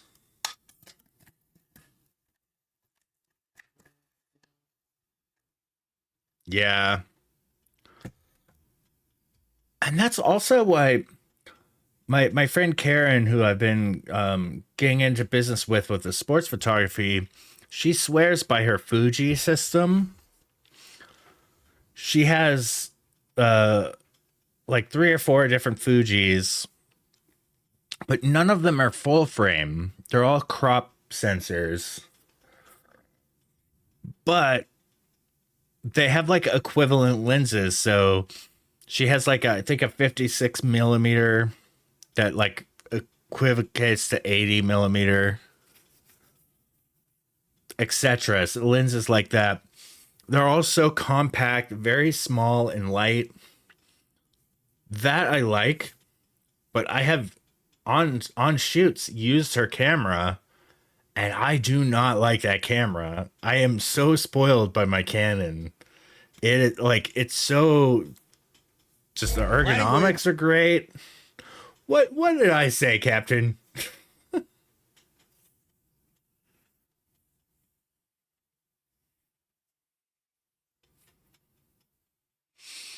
Mm. Good as shows all RF 16, f 2.8, a 35, f 1.8, 85 f2. And this past time, your 150 to 600 could place nearly all of those with 2 zooms. So, Fido, there is a lens in existence called it's a Tamron 35 to 150. That one lens alone, it's f2 to 2.8. But since Canon has not been working well with Tamron, it doesn't exist for Canon. I've actually pondered buying a Sony body so I could use that lens for events. Now, more recently, it has been announced that Canon is going to start working with third parties. There's no adapter. It's a mirrorless lens. Yeah, and it's so affordable.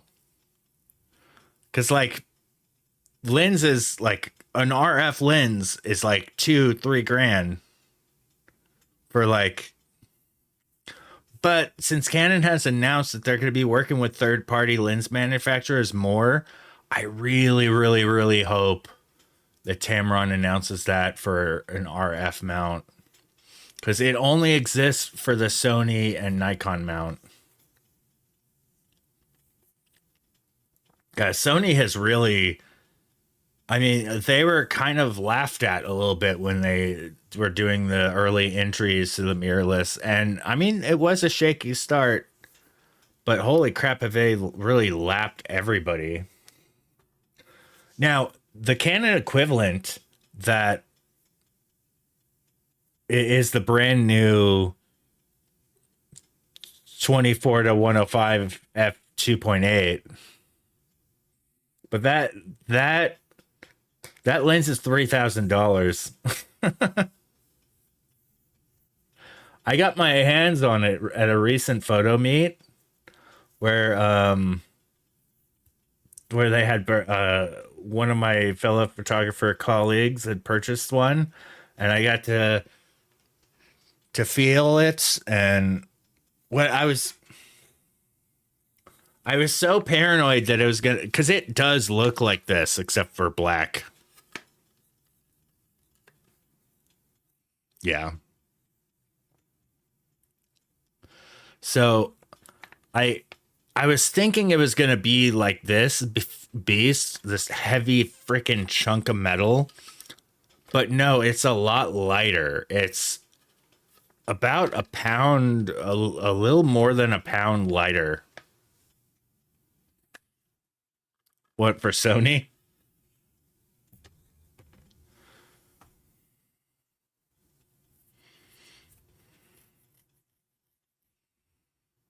Yeah, I've adapted all my lenses for $100 to Canon. Yeah, I want to get a Mark II. I think, I don't know. I'm kind of on like, I'm on a holdout for gear. I think the gear I need to invest in next is more lighting gear, because I've been doing more and more of the sports photography stuff. But yeah, I'm gonna get into editing more of these.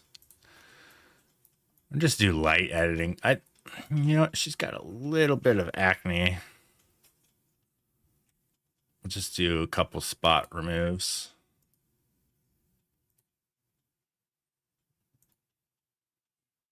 I think that's a beauty mark.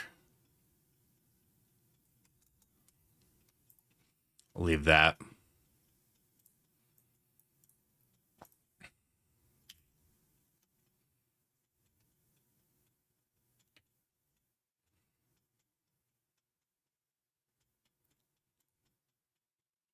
Nikon still has fantastic lenses. Like, really freaking good. Okay, so we got a new introduction for Ozo Live. So, Ozo, are you a fellow streamer?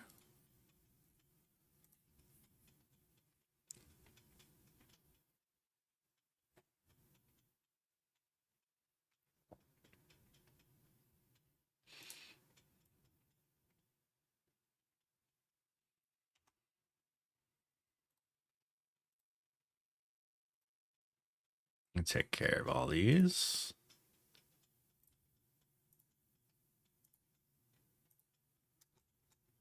He's got a couple too. To be young again. You stream. I think I'm following you already. Am I not? Yeah, I'm following you. Let's check out your stream digital. Oh, you had a Poetica stream for 2 hours ago. He's in a condo, though. Oh, I remember. You're the guy who were introducing me to what was that genre of music? Damn it, I forgot the name of it.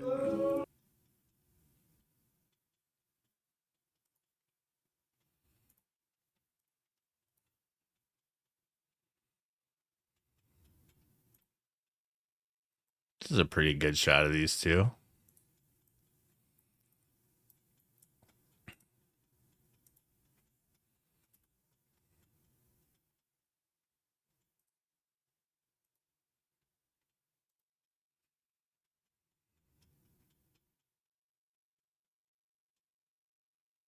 Man, her expression is really good in here. His expression doesn't really match very well. All right, I'm going to go. There's Frank Zappa right there.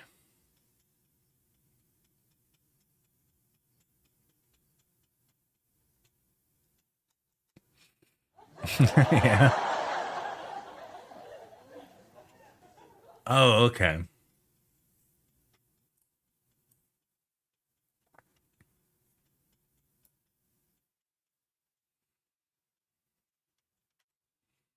Do a little bit of acne removing.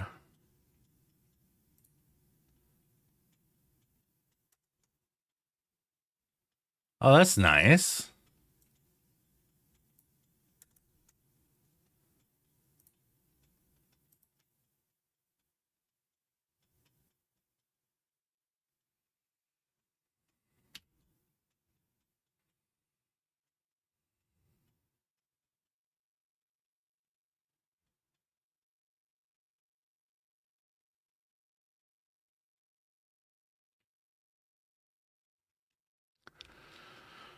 So you may notice that I'm not really touching the sliders here. It's because I am using my monogram creator. It's this guy. It's got all the buttons and stuff and sliders. It's really handy. I'm a big fan. And I'm not really like I'm gonna try transforming, see what that does. Okay, that actually makes it a little bit more pleasing. Okay. Crop in a little bit. Let's take care of their acne. Now I'm thinking that is a pimple.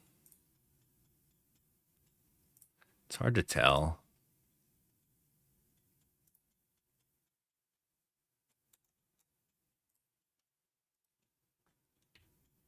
These guys are so young.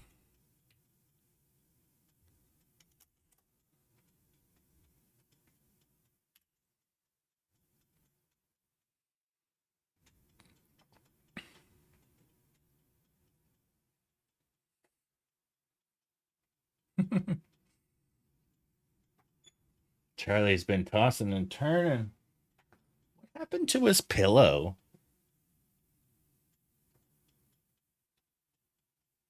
He had a blue shell pillow. Did it fall?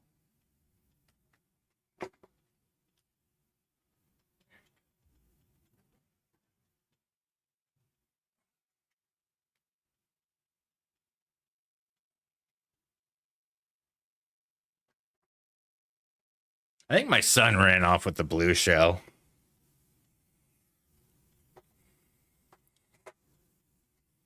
Oh, it's okay. Are you all right?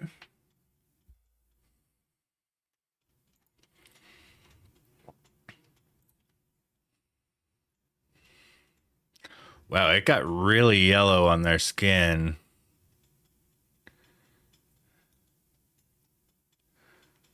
I think I'm gonna go to the masks for that one.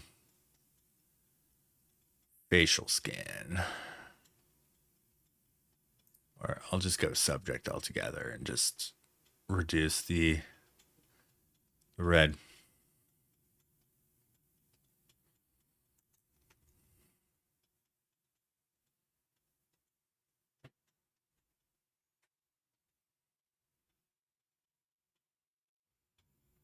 Not as much. I know that's an issue with Sony a lot.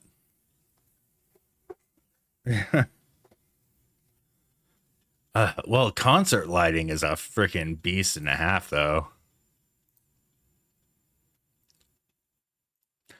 Do you know how to adjust? I mean, being a concert photographer, you probably know about this panel, but the color mixer, that is so helpful for shades like that.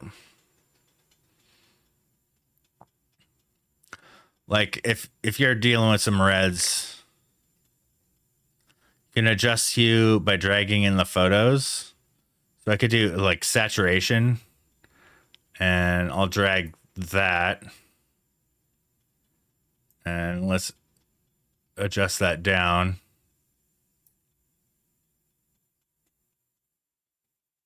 Yeah, there's some really good, but even crazier, there's a calibration panel where it could really get down and dirty with some of the primaries. So if you adjust the red primary, you can see how much that affects the hue of everything. It's a really powerful slider. Yeah.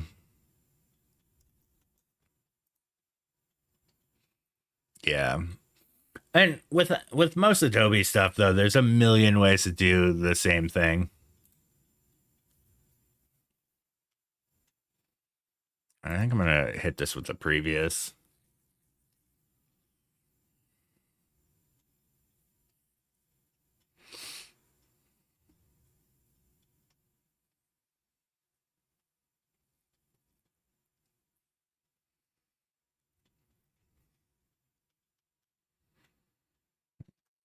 I have a whole series here that I'm just gonna sync.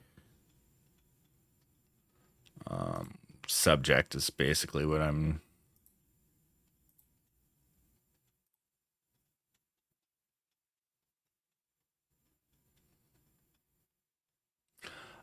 taking over. It's not just me though. I'm partnering with my friend Jesse.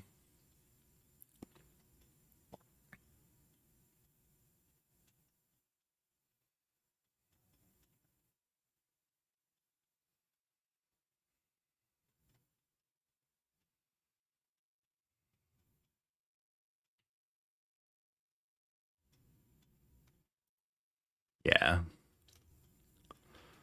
So between that and the real estate, I'm going to be pretty full on things to do, which is nice. See, now that's looking like a beauty mark again and not acne.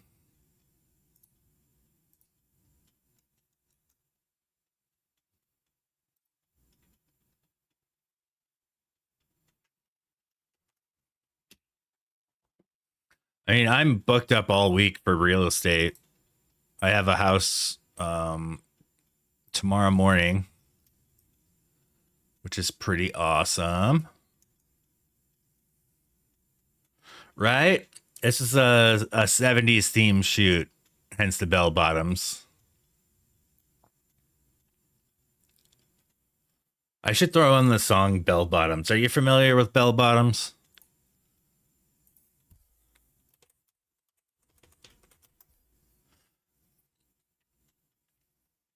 It was used for one of the best car chase scenes in history in Baby Driver. All right, I'm gonna play it. This song is freaking cool.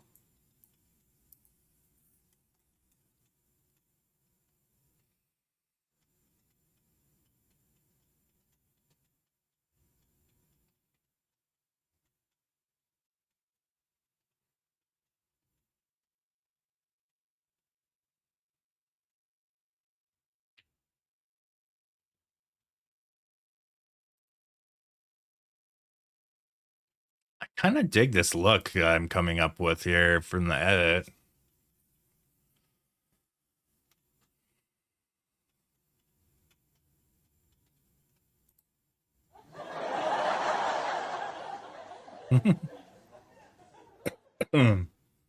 Photography gear talk is in full swing with Fido and Impoverished drooling over Sony A1 shutter speed and lens options.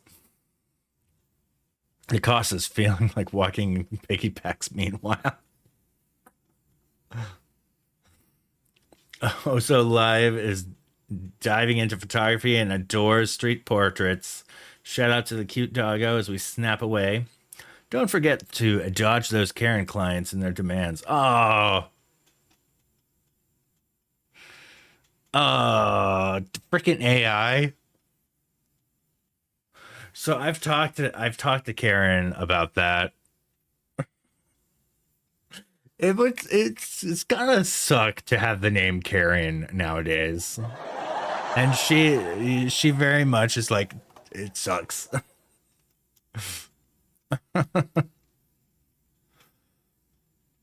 It's like a really unfair stereotype if your name was Karen before all of this.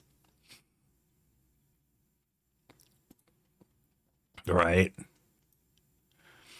My friend Mike, he was born on 9/11. Um Not 2001, but it's just his birthday is 9/11. And he has a cat named Isis as well, or had a cat. I think she passed away, unfortunately. She was a really great cat.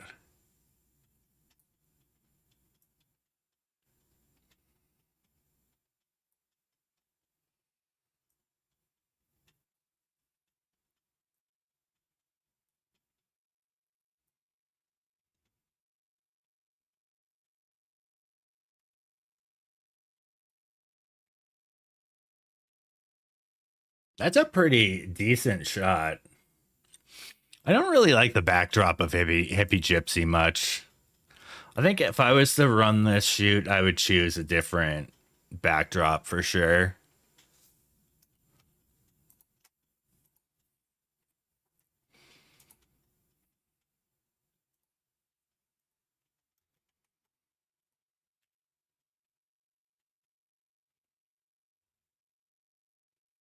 Ooh, that one's pretty freaking cool.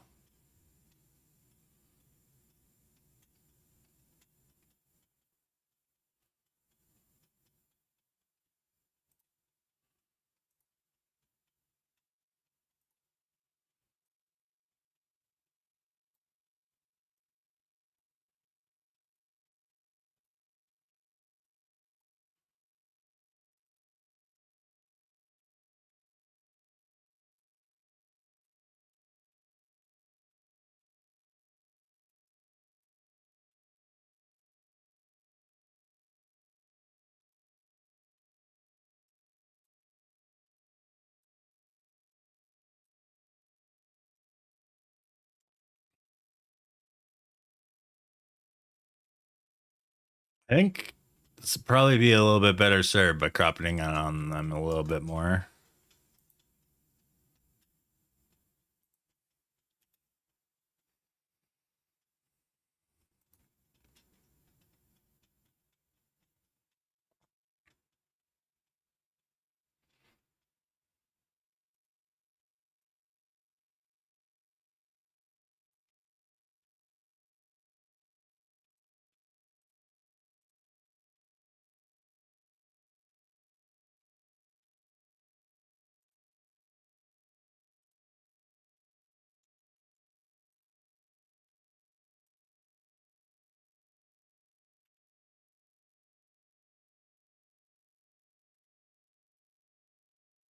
That's a good one. I don't even think it really needs much touching up.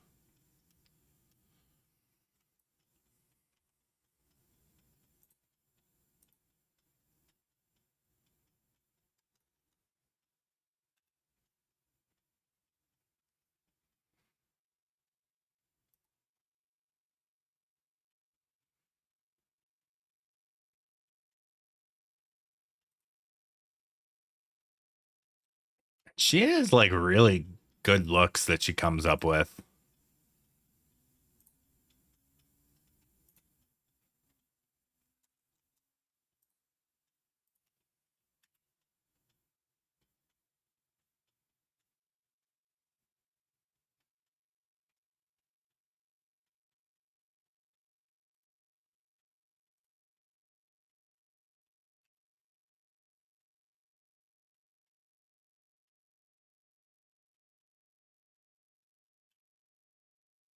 Okay, yeah, we've got a weird cropping going on this one. Oh, that street was not the best.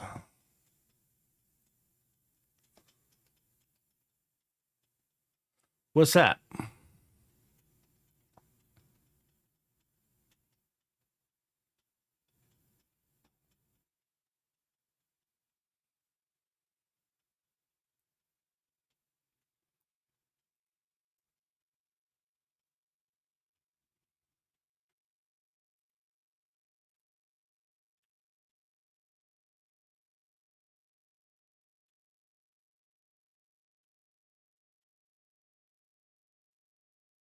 I have a really good one. I do. See if I'm gonna see if it's in my Amazon history. I've been using it for my flashes lately. Which is also unfortunately in my car, so I can't really show it to you.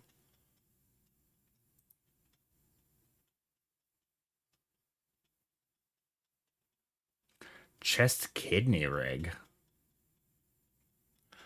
Um all right.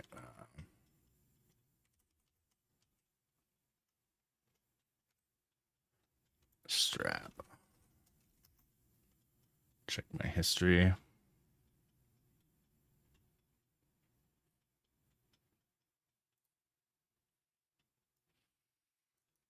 Last purchase in 2020. This is the one I have.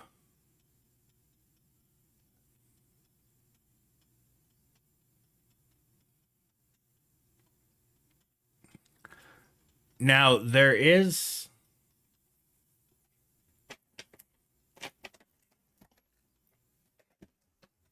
also, do I have one here?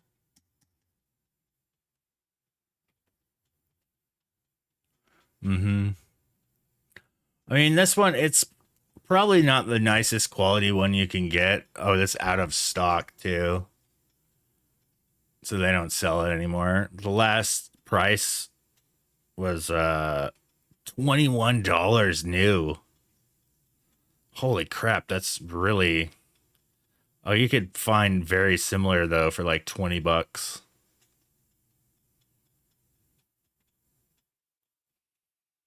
But yeah, I'll give you this link anyway, because the related products will take you to one that still exists. But there's also, I don't think I have them like readily available. But there's this um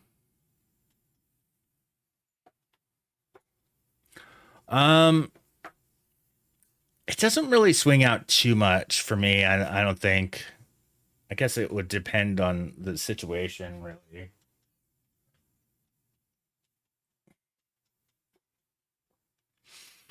This I've been lately. I put my 8200 flashes on it, and I use this to dual wield my flashes while I'm shooting real estate.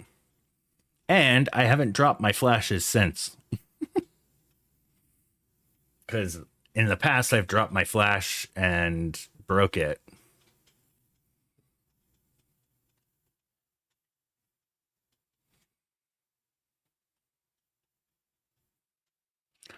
But what is it called? Camera quick release.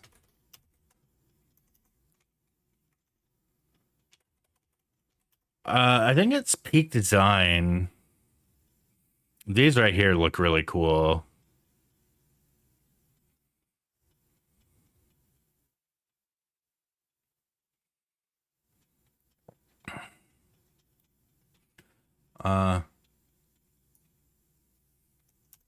They go to battle. Yeah, for sure.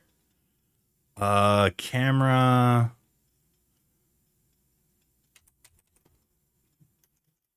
Maybe. Yeah, there's that one. There's also one that goes on your belt. Camera belt mount.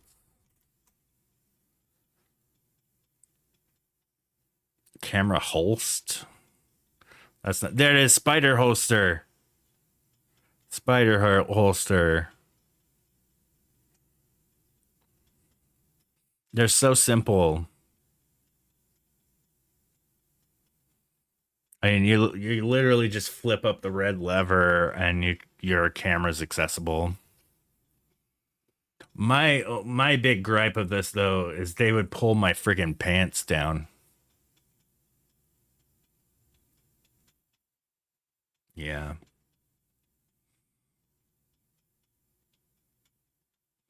But it is quite nifty. I know a lot of wedding photographers who swear by the spider holsters. Yeah, that's why I think it doesn't really work for me. Because I have a massive, it's not created by beer, but I have a big old belly. The dual camera strap works better for me. It's a trap. This is also way more expensive than it used to be. It used to be like $20, I thought. Maybe there's other options.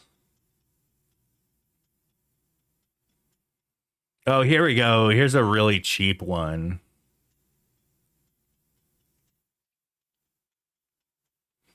It's $8.99. And it's the same freaking thing, just not spider holster. It's like an off-brand.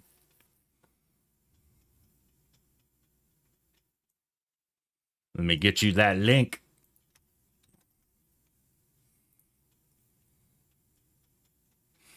That's hella cheap.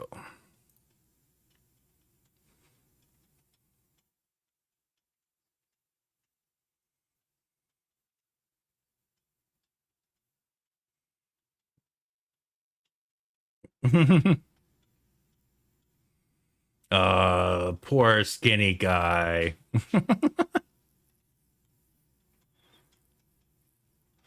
Right?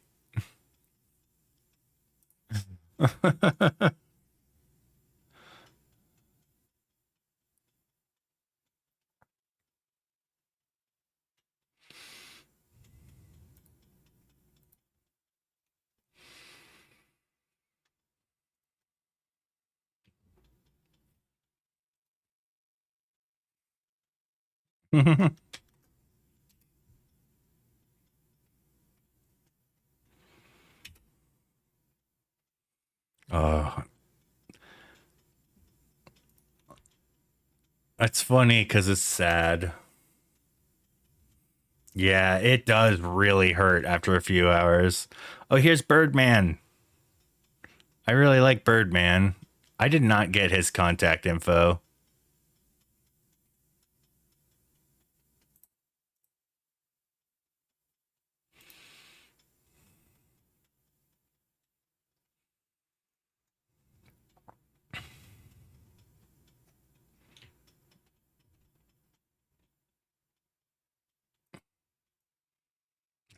Look at that. Look at that guy's smile. It's so good.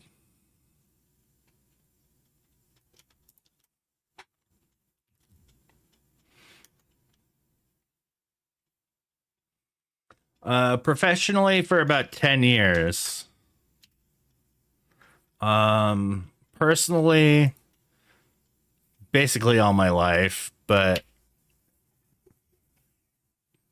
I bought my first DSLR. Yeah, that's so true.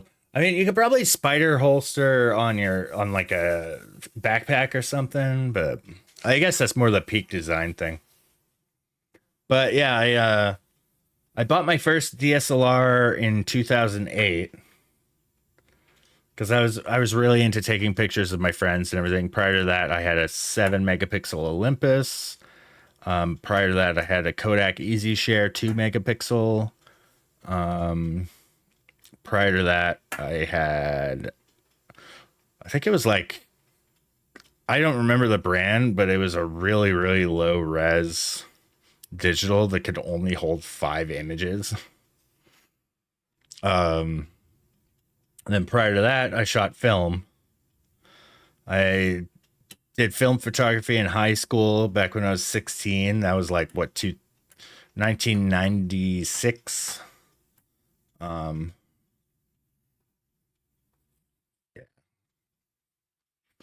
So I don't know. It's been in my life for years, but I really consider like photography becoming a passion of mine in 2014.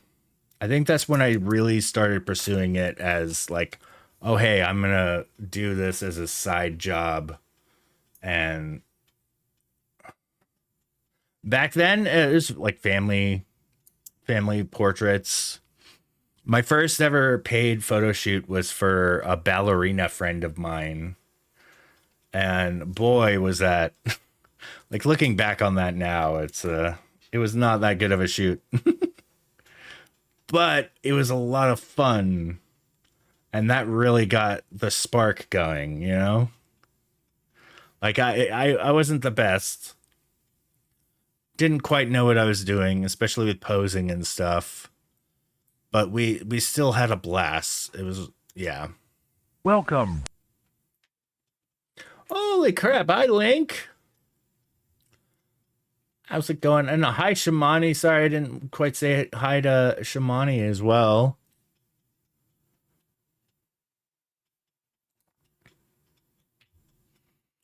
You know what's even harder? Gay man opposing. There's this really like, I was shooting an event at the art museum. And this really like flamboyant guy needed a portrait, and I tried posing him like at like my regular guys, and he was immediately resistant. He was like, "No, that's just not me."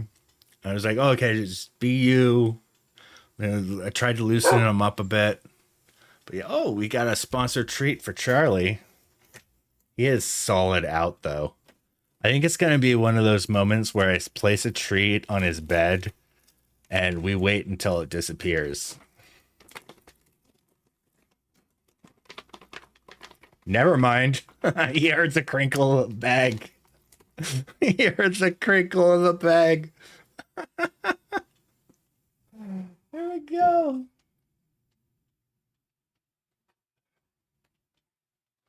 That woke him up. Wait, you're ancient?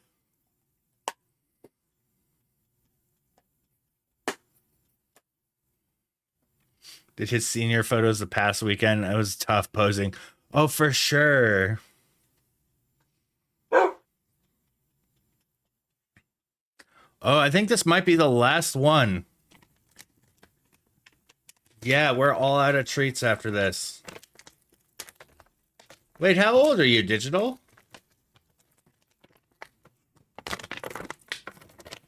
I always feel old here on Twitch. I'm in my 40s.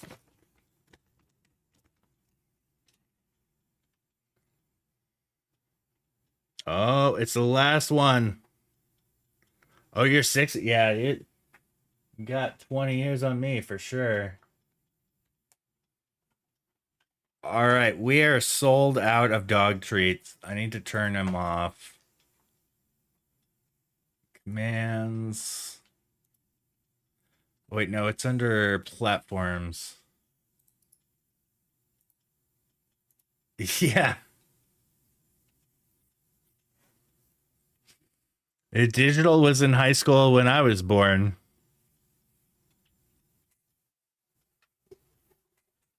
Just 38 this past month. So yeah, we're the older folks here on Twitch.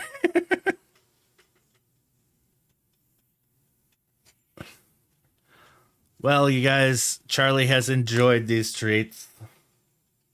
There you go. So yeah, we've got like 60, 40, and 20. We've got some generations up in here.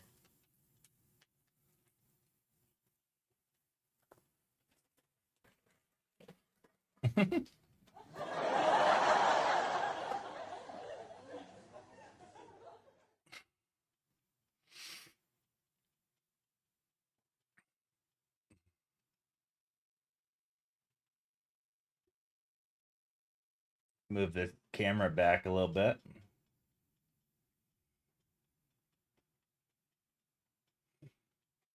Tired boy.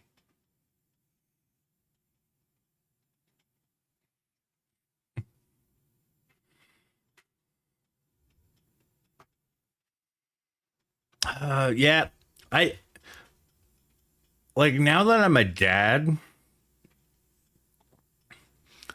I think the time has really, really started flying.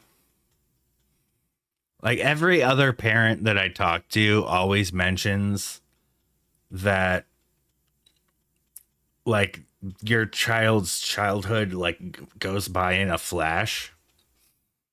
And like I'm already seeing like memories come up of like when my son was a toddler or baby, and like now he's gonna be 8 this month. Like it happened so quick. Like what the hell? We even got some clips with him here on this Twitch stream playing games when he was like 4 or 5, and they're so freaking adorable. He's growing so fast. As of June, it'll be 10 years since graduation. Yeah, I haven't gone to any of my high school reunions. I wound up graduating from like a high school that was in a shopping mall.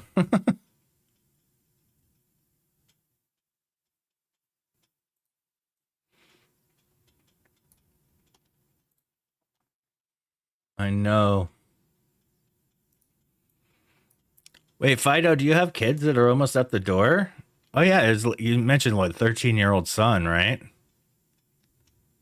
So wait, and you also mentioned non-binary. So by non-binary, it's still regarded as a son, or what? Okay, I don't know. It gets confusing, but it's nice to like ask questions about it. I feel.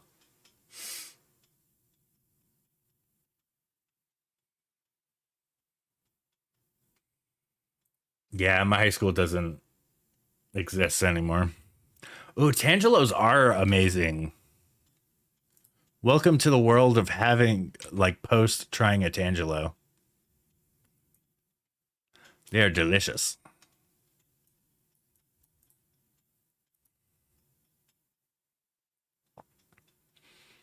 Yeah. I went to my wife's high school reunion last year and it was interesting. I don't know.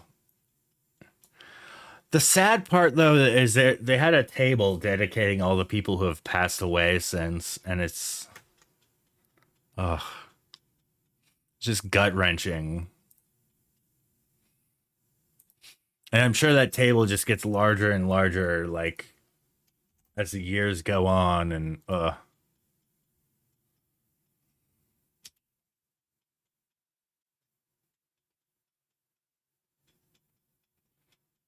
know what? I'm gonna skip this one.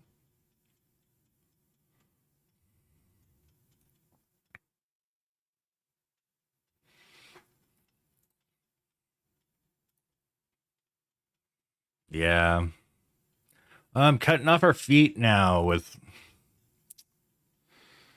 can I get away?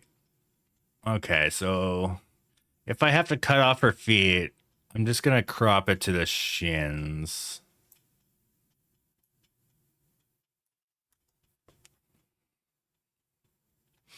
There we go.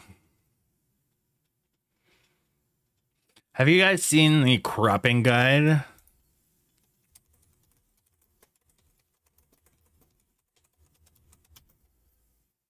How to crop portraits?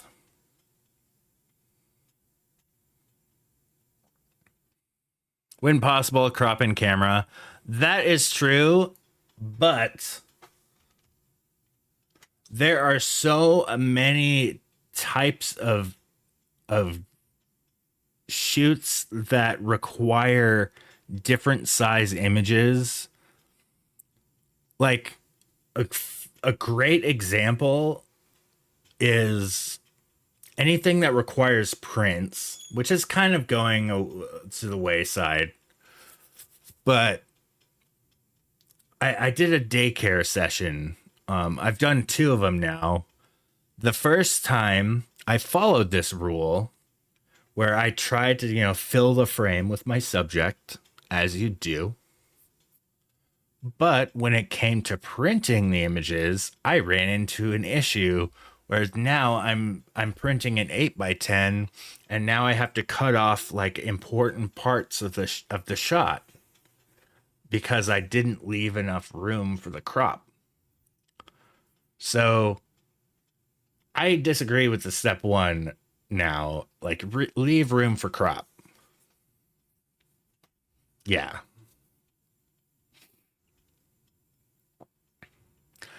And if it bends, don't crop it. Okay, this is the rule that I just cropped to. If it bends, don't crop it. So you don't crop it on the knees. You crop it above the knees. Or you don't crop it on the ankle. You crop it above the ankle. Avoid cropping to the chin. Yeah, that does look kind of weird.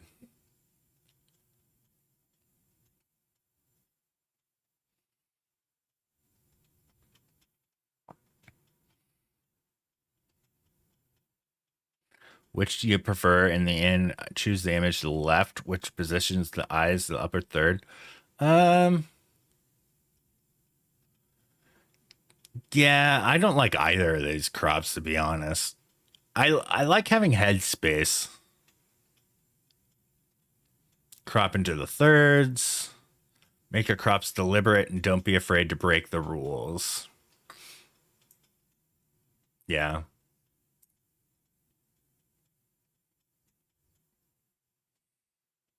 Yeah. I'm with you there. I think they're both bad crops. Yep.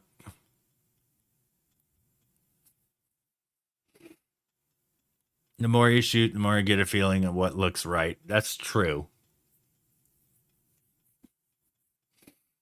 But yeah, that's essentially what I was going by was I was not cropping to the knee.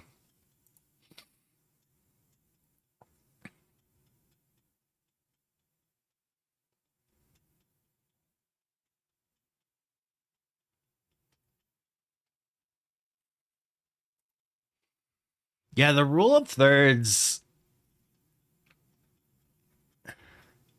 it the rule of thirds is a great baseline.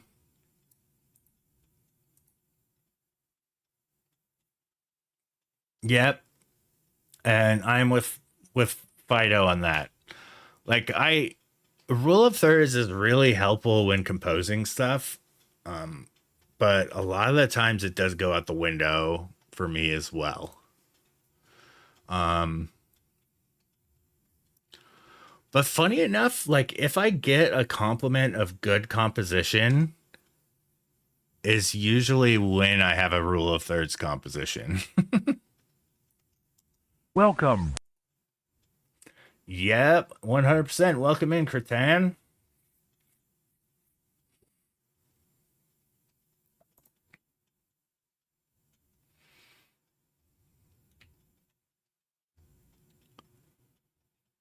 She's got some like fuzz. Oh, that is the pocket.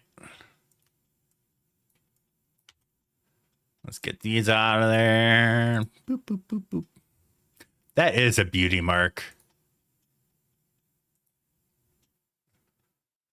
Foot Knight, stop injuring yourself.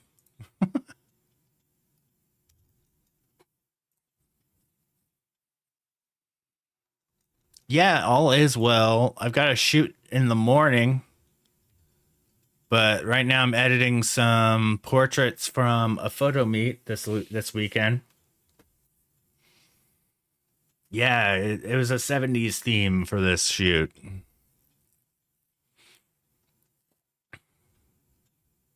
I definitely got a lot more pictures of her than like her and her boyfriend.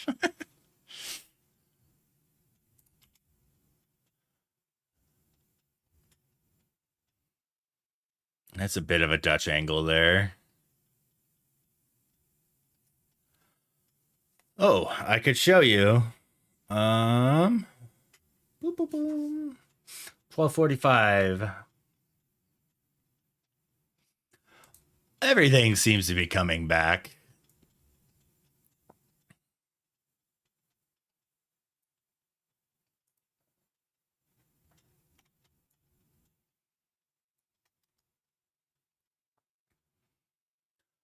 Now, one bonus thing that I really like about this shot is her mirror, her reflection is so freaking cool here.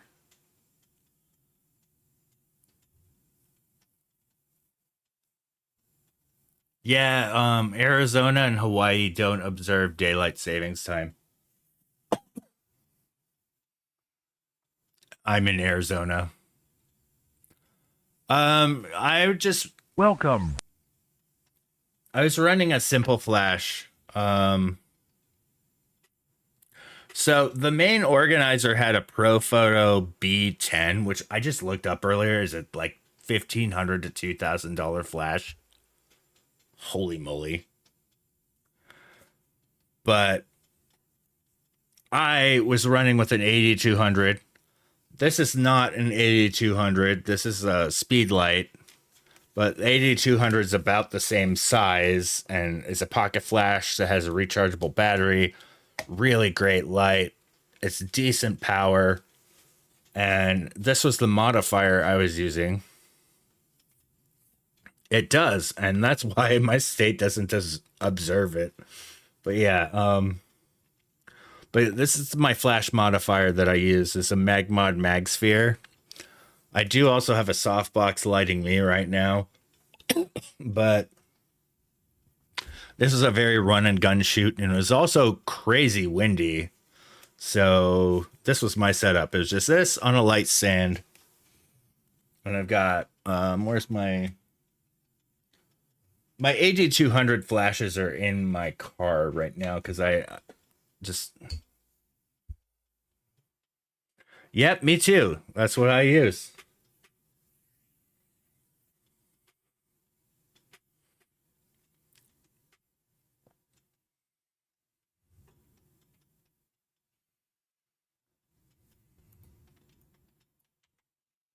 All right, let's Photoshop this out. X Pro trigger? Yeah, I've got that one on my camera.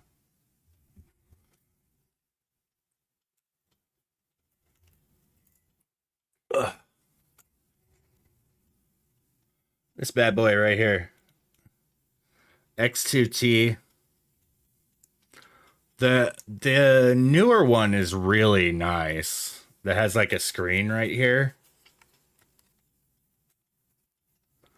Yeah. The new one is really, yeah, this is the X2CT. There's a little C in the middle there. This is the one the thing I really like about this one is the all of these. Like being able to choose my channel is so nice. And also the hot shoe is really good too. But yeah, and then all the changes are done on here. Yeah.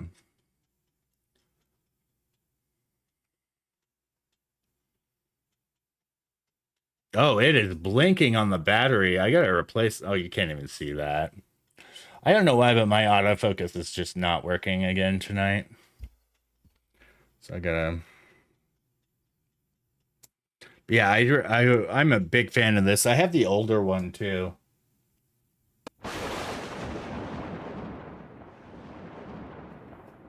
The Nano looked really cool. Um, Godox came out with a Nano trigger. Let me share. Godox.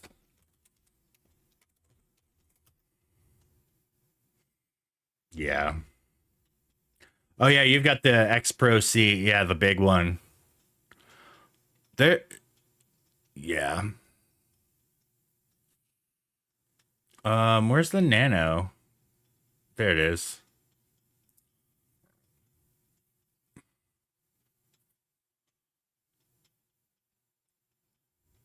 It's on Adorama, right?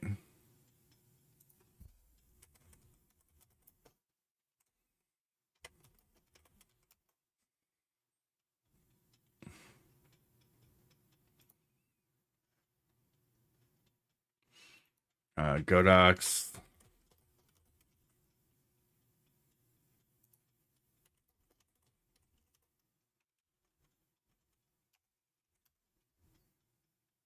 Where is it?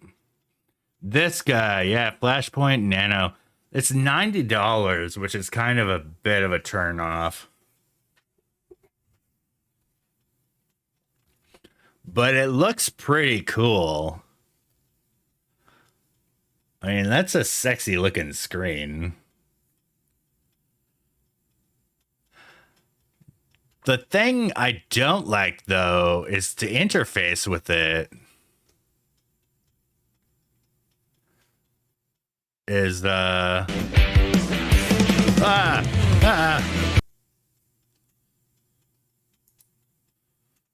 Can I turn that down? What the hell?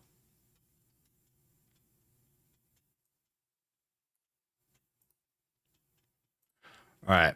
So, what did all this say?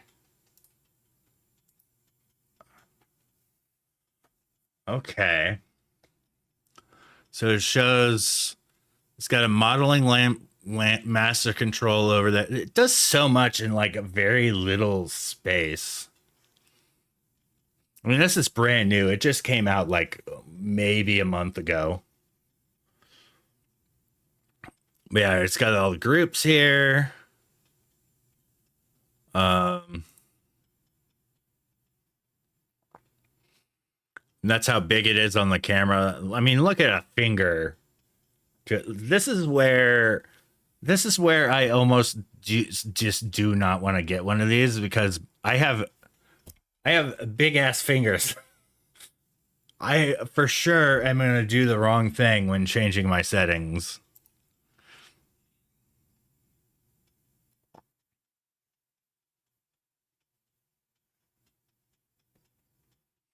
Yeah.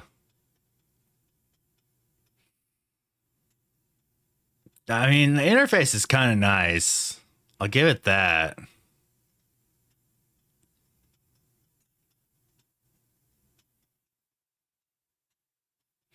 Oh, you could turn them all up at once? Oh, dude.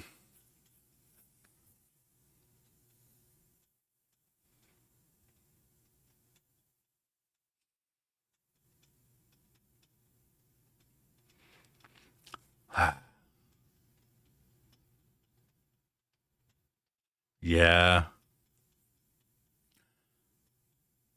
It does look freaking cool. It's a very low footprint. Yeah. Oh, dude. Okay, just seeing it in use is really selling me on this. This looks really neat.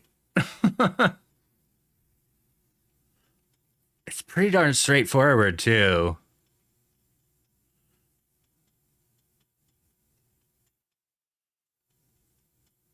Press for 2 seconds to unlock. Oh, legit.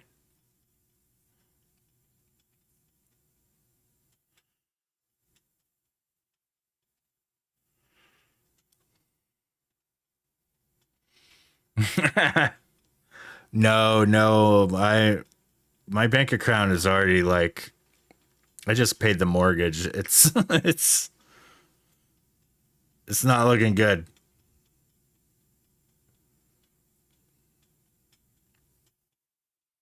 Custom function settings? What?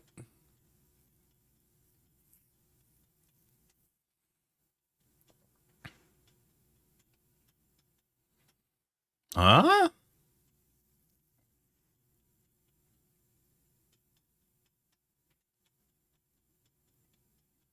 Oh, that's cool.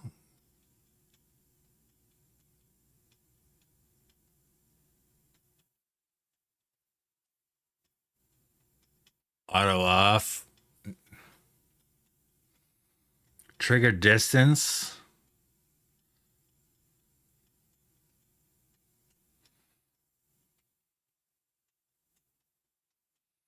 That is so straightforward.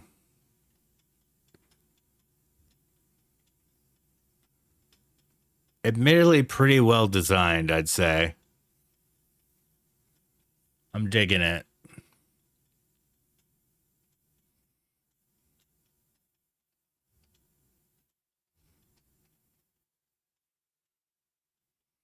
I also kind of want to get the Godox light bars. How much are those? Or Flashpoint? Yeah, this little thing, and it's USB-C rechargeable.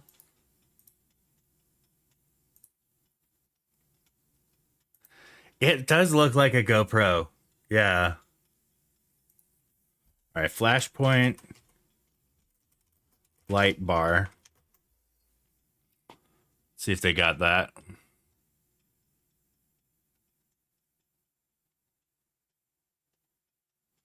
Oh, they don't have it.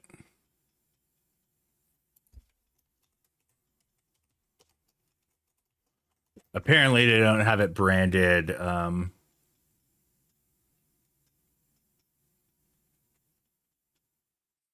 Godox tube light. That's what it is. Flashpoint. All right. Awesome, Fido.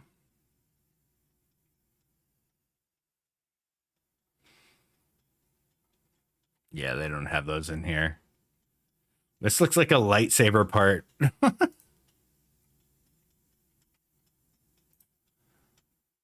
All right, Godox light stick, 239.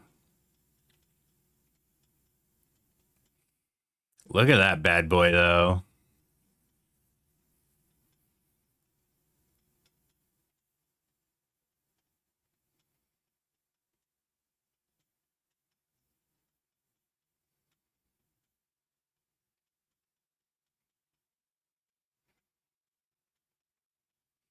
It features CCT mode to precisely adjust color temperature.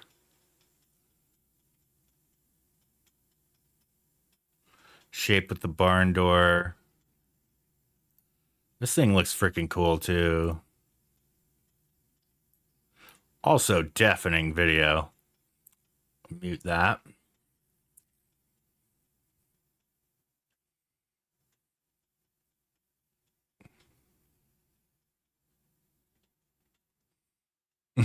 Right? It's got a nut. What? It's like dual sided? Okay. Two-way barn door.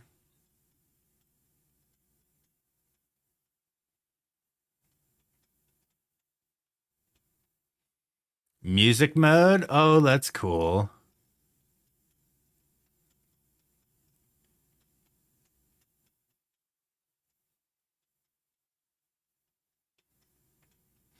Those little things look badass.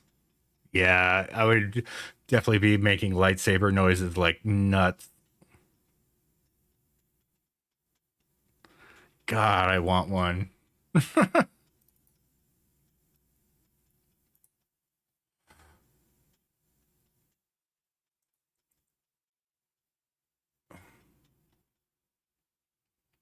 Yeah. I mean, all right. Thanks, Ozo.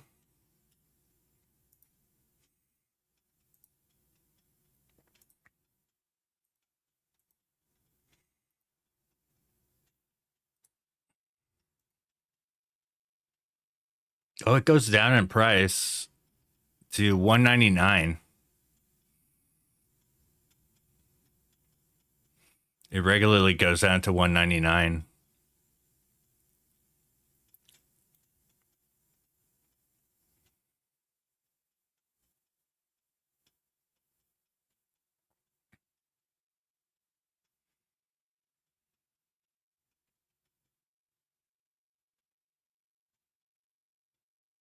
Oh, it isn't USB-C though. That's a downside. And the newer one is much cheaper and magnetic. Okay, here's another Godox one that's 149. Oh, it's a mini version.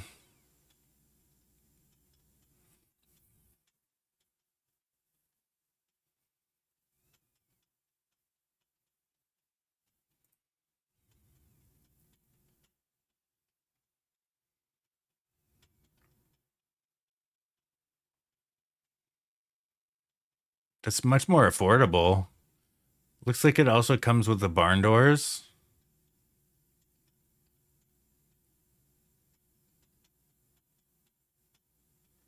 USB-C charging battery grip. Oh, I like this one better. It's gone on sale for 129 before. Nice. All right. Let's get back to these shots.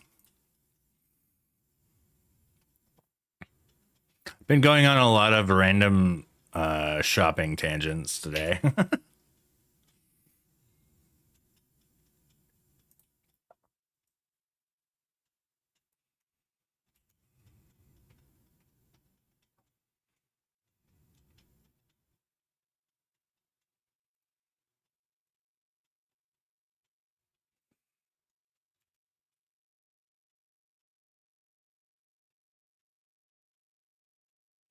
I really like this neon peace sign. I thought that was really cool.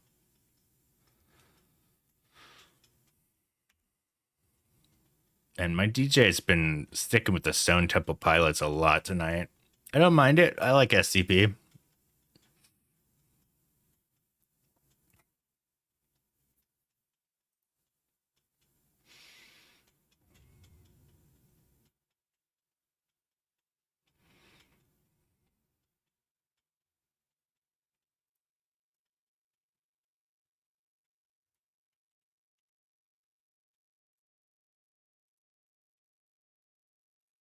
Get the pimples.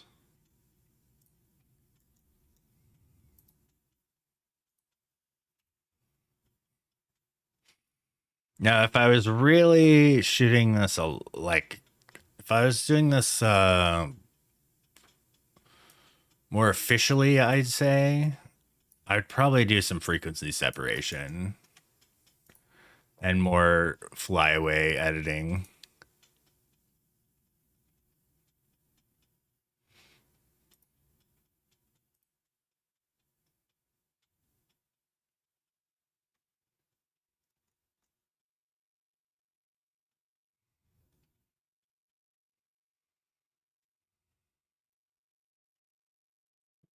I just cropped way too tight. All right.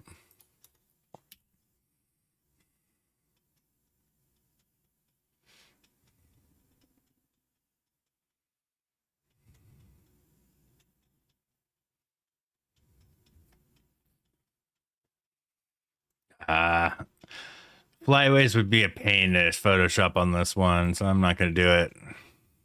I missed some focus, it looks like. Or this just might be some camera motion. Yeah, I was at 1/200th of a second.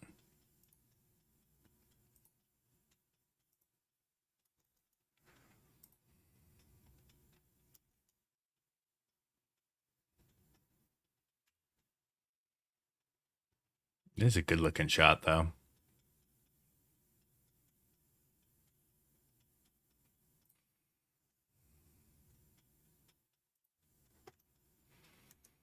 Yeah, I filled the frame with this guy. Dang it. Wish I had some more crop space.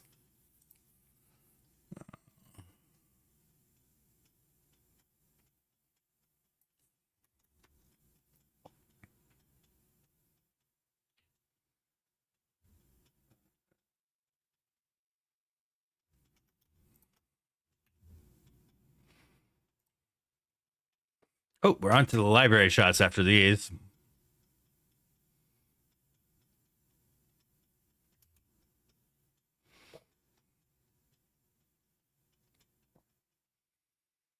Yeah, okay. So I'm going to try her shoes for white balance. That's actually pretty darn good. I'm going to fade out the saturation. There we go. That gives like a cool kind of Technicolor vibe to it.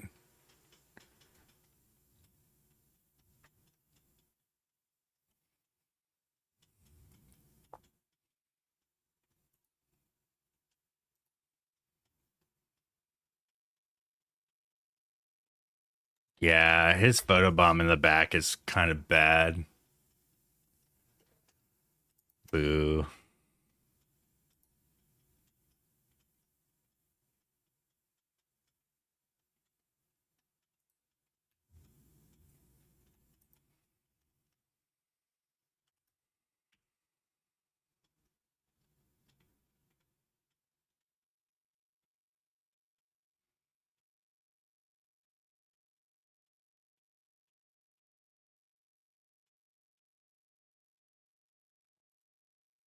This one's pretty cool.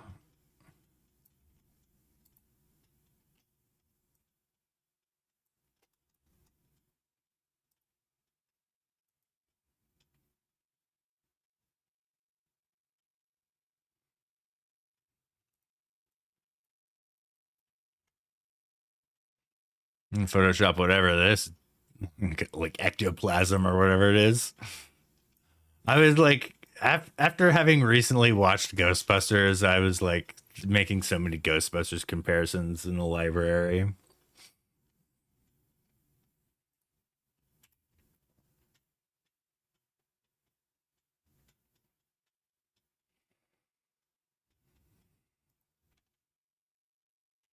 Yeah. Did you see the new one? They have a scene with the library ghost again.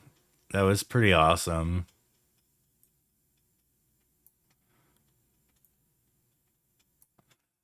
Dan Aykroyd gets to encounter the library ghost again.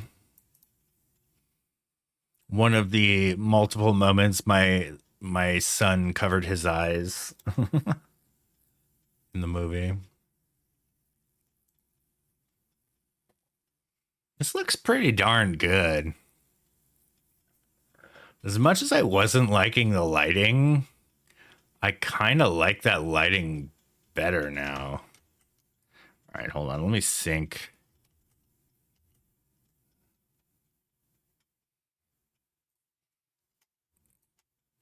I'm gonna sync all that color over to all of these.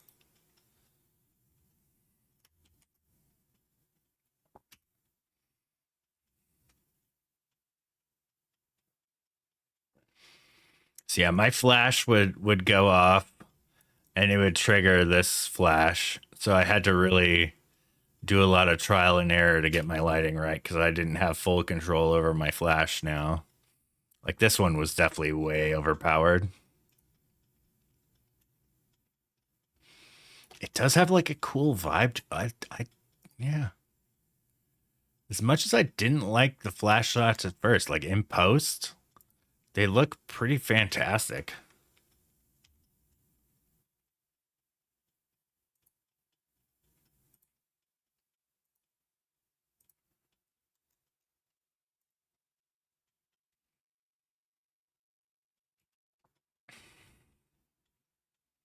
Mm. That one had a bit. That's not that good on the light there. Yeah. Skip that one.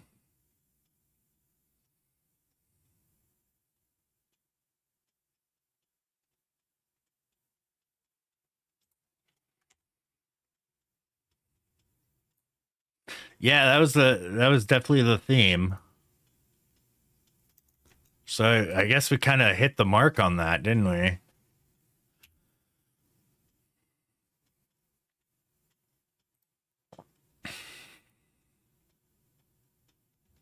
All right, this was a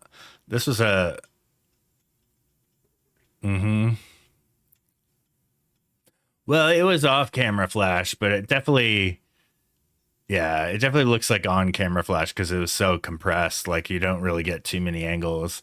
Like there were some shots in here where I was holding my flash up like this with one hand and then my camera with the other. So I had the flash up over them and my flash was triggering a downlight as well as triggering the pro strobe. It was kind of interesting lighting it.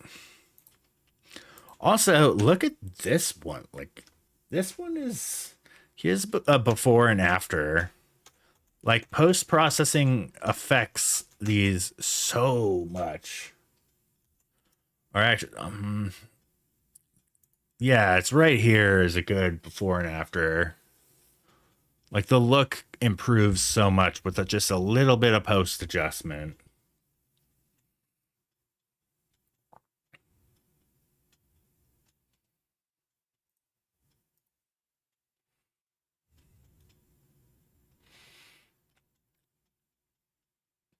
And I'm definitely going like very contrasty.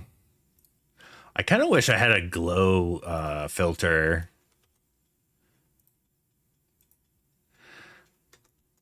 I should buy like a one of those black mists. I think it would be pretty epic to have like a black mist for a shoot like this.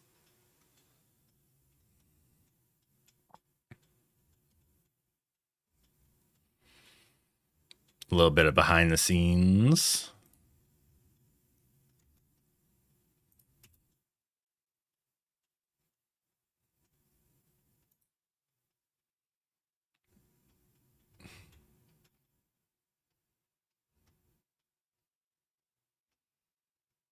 This guy was really friendly.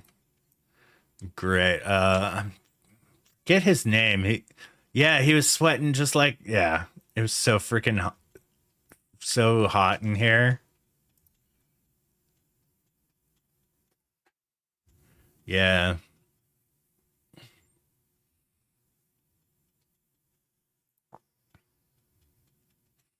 Also, look at the bokeh. So good.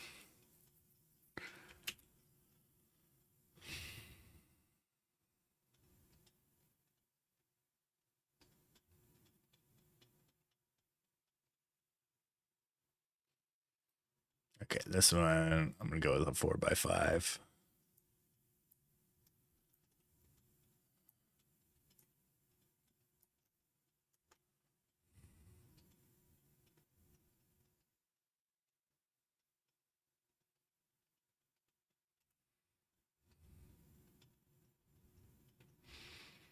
Oh, the flash was a bit overkill. Yeah, that's what I use.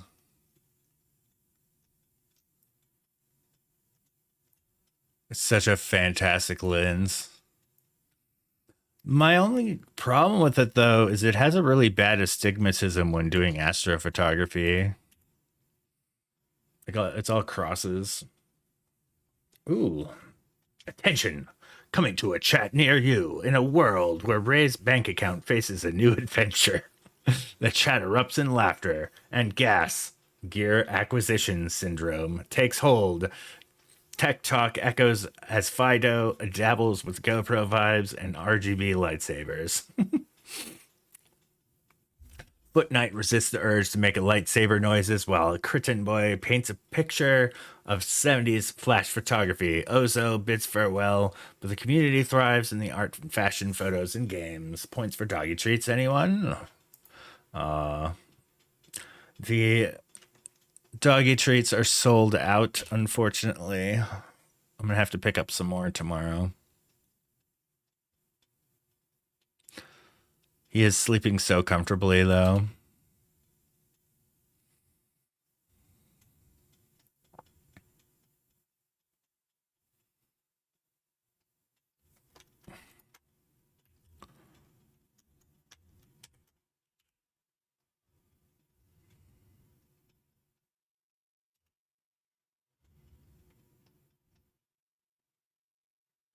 It's a pretty cool one.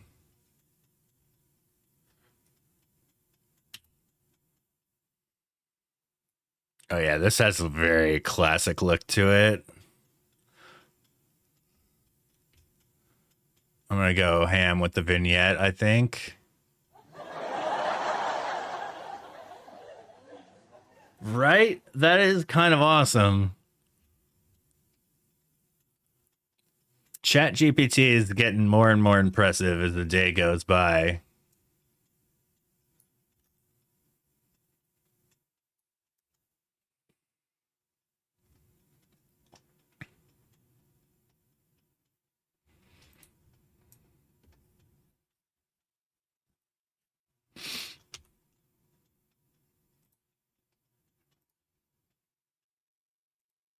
This is kind of a weird genre.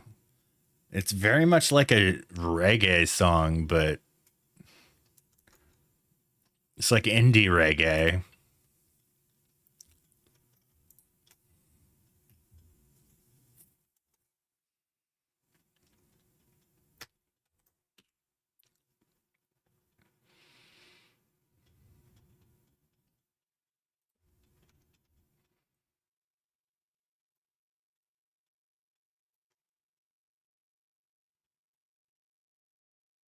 The bookshelf in the corner kind of wrecks this one.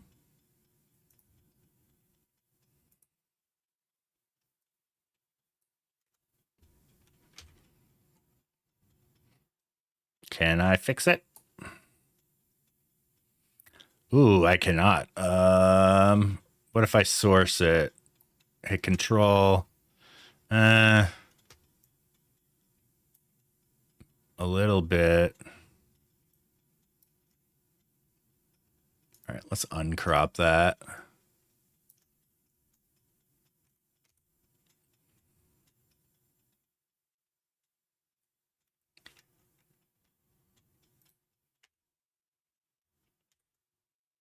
I'll just quickly Photoshop that.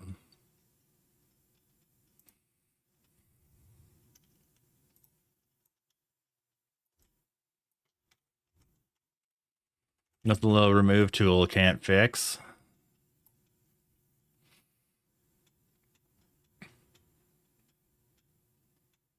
It really slows up the OBS. Man, I don't think I'm gonna have time for games tonight. I got a little ambitious with my stream title.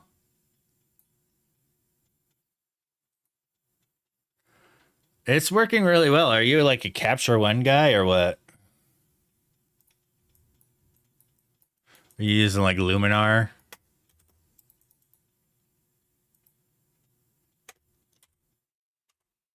In the last year, it's like been revolutionized. It's like the AI selection stuff is incredible.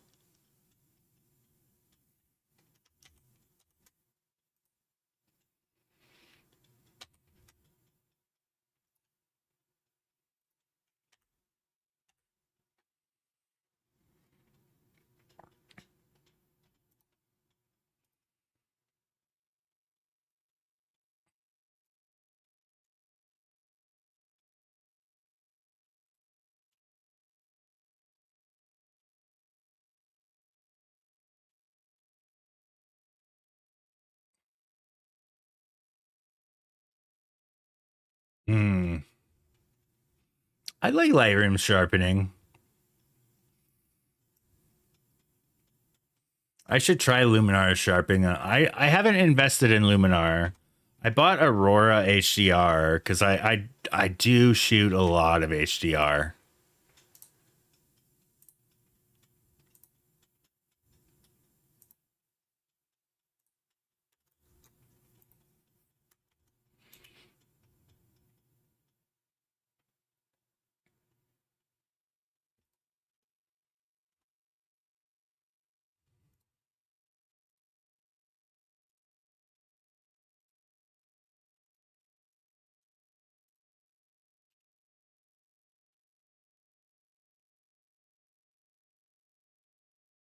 There's my light rig right there.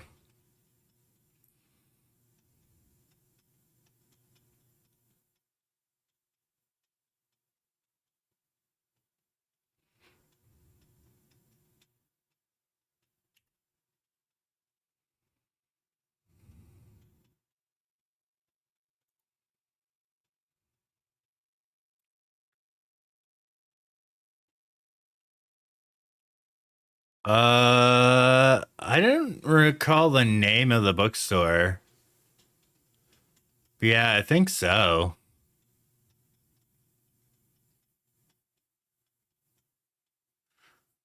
This looks like it's all the romance novels.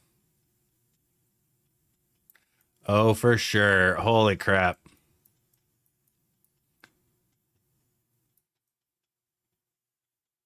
A date at the altar.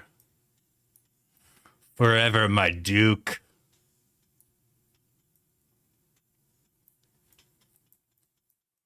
Dude, there's so many of these. Funny enough, I'm not seeing Fabio on the cover of any of these right now. My grandmother had so many. My, my, my grandmother had so many books with Fabio on the cover.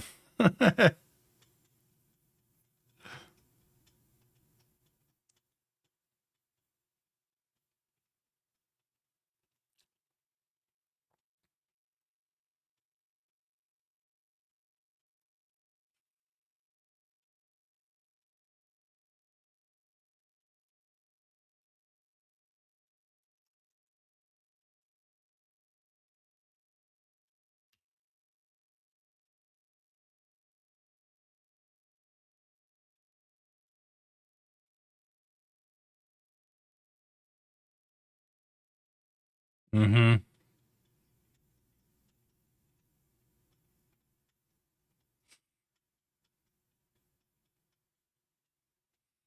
Yeah. Oh, Capture One is.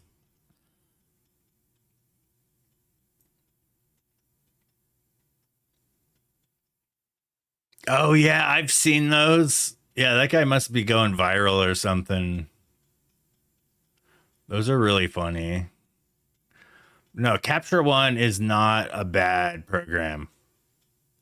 It's a really like Capture One is like arguably much better for portrait work. What the? Uh, my tablet keeps unplugging.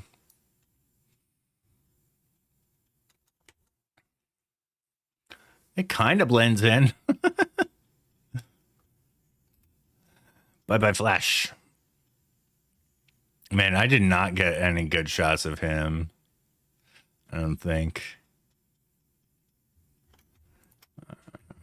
Sync, merge.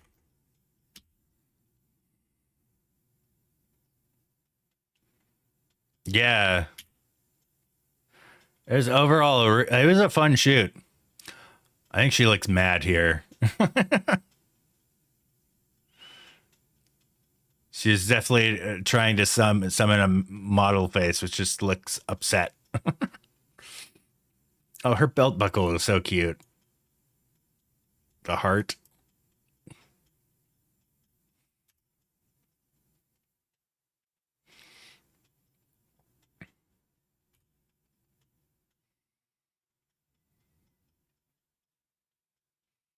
So I'm almost done.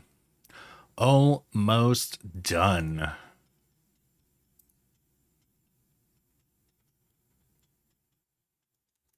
Ooh, Auto did all right.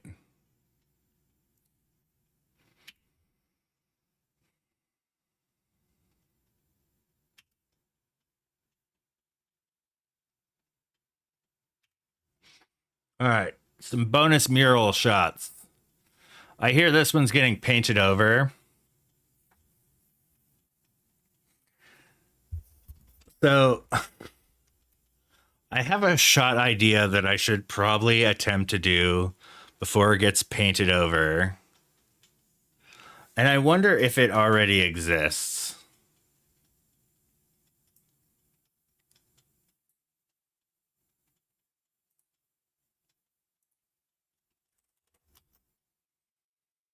I know, I really like we have some really fantastic murals here in Tucson.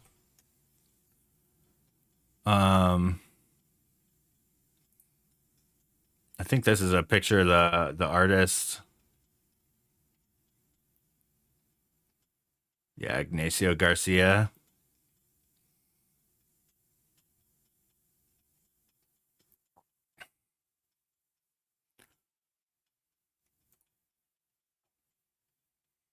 Yeah, no kidding, right? Tranquil Lady.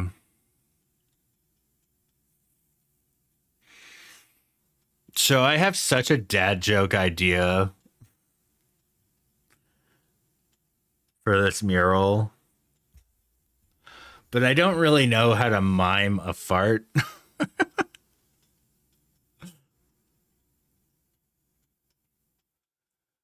Or maybe if I could just set up for a street portrait here, just set up in the line and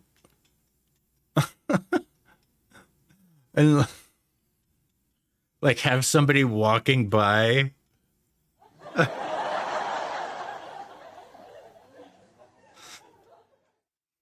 And I should do this before they paint over this mural.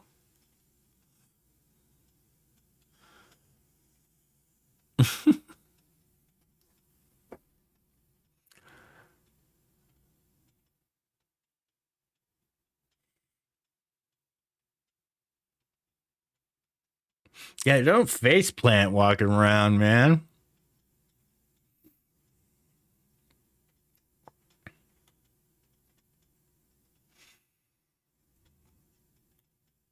Let's add that to my wish list, actually. Add to wish list.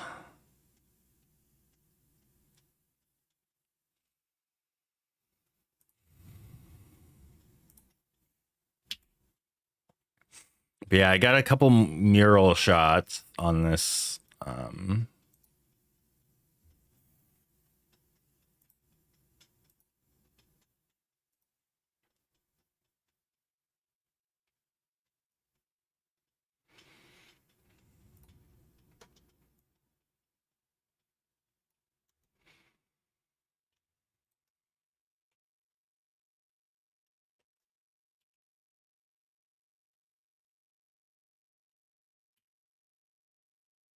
And here's a new one coming in. A moody type flash shoot.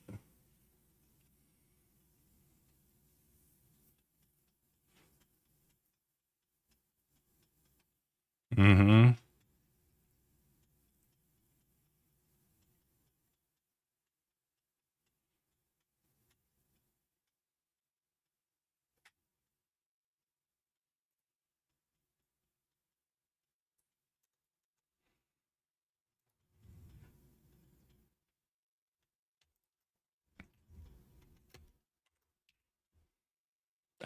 I'm really digging this new mural coming in. It is so cool. Look at that. There's we got a roadrunner, a gecko, and a tortoise. Or no, that's not a gecko, it's just a lizard. On a balloon that turns into a cactus. Another cactus balloon with a javelina, a snake. A bird and a lizard on this one, shaped like a saguaro. A coyote and a javelina having dinner. It's such a cool freaking mural.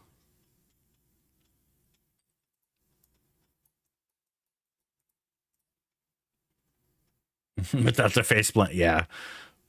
Not having the face plant is pretty key, I'd say.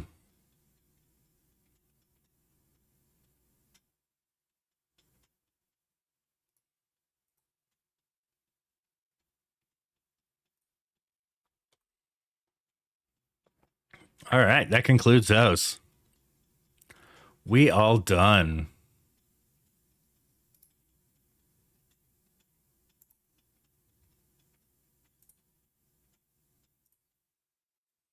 I'm gonna play some finals.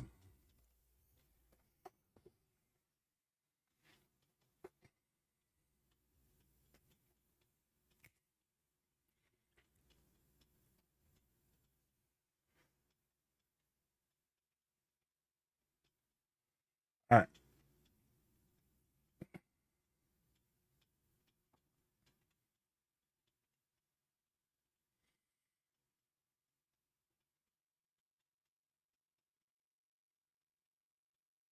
Oh, the sub goal today.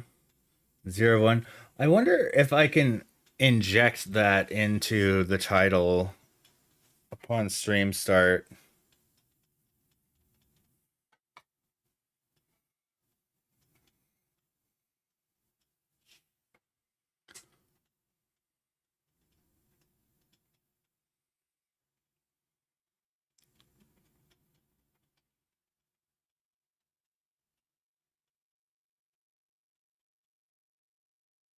Just default to free. Oh, crap. Fido86 just subscribed. Very good. Oh, thanks for the 9 months, Fido. Sub goal met. That's amazing. If only that happened every night. Oh boy, why did things get so lag? Oh yeah, I have a game running now.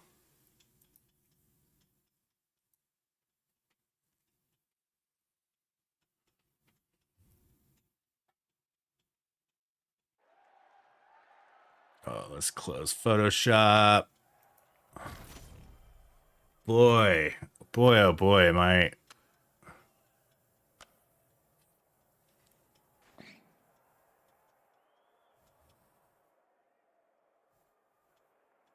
Next month, or this month.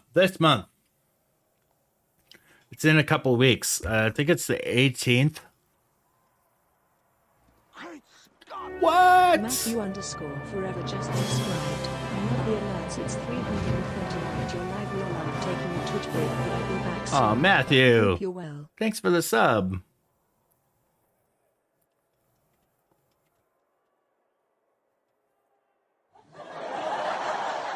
That's awesome.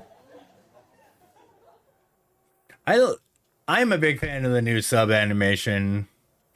I gotta work on it a little bit. At least I need to start putting how many months are in there, because that is like a really cool thing.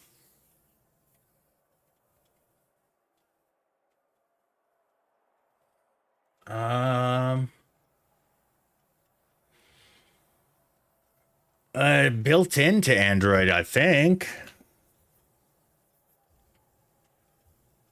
Wait, there's a hype train? Whoa. So this is what I do, impoverish. Oh crap. I'm gonna have to change my focus to closer to here. So I press these like little dots when I adjust the volume.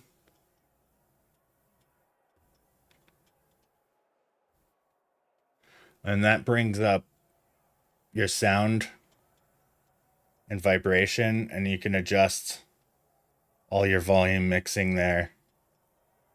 This is stock Android though. I don't know how it shows up on your phone, but when you adjust the volume, there's a little dots to do the more.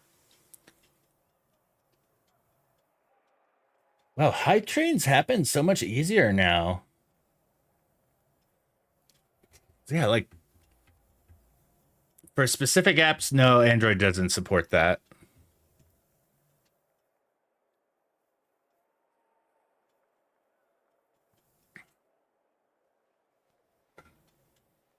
I mean, it's...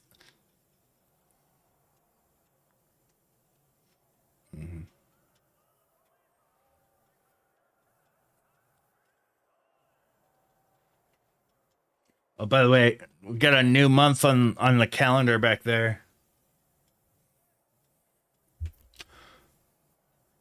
I mean, You did say volume mixer, and I showed you volume mixer. Yeah. Twitch should be on media volume, though.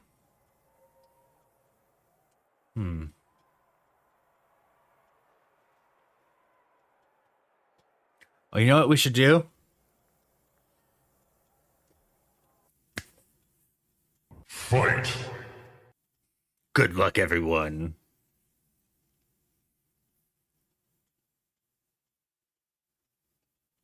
Holy cow. There's a bunch of avatars up in here.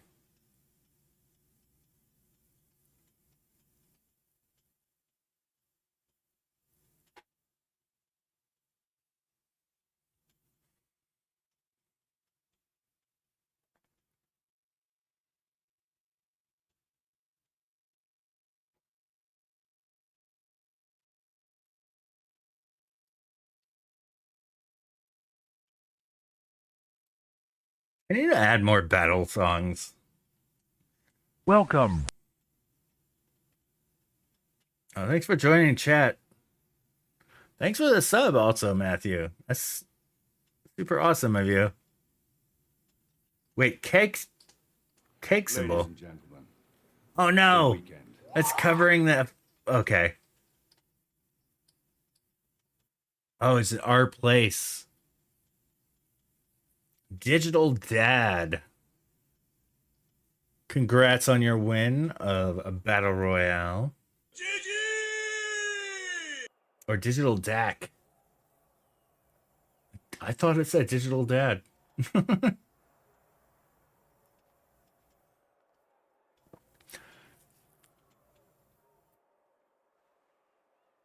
So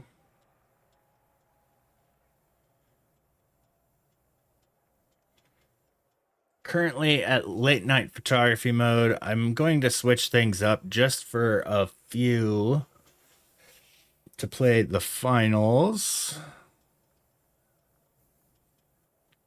I like my new thumbnail that I made for that. That's me.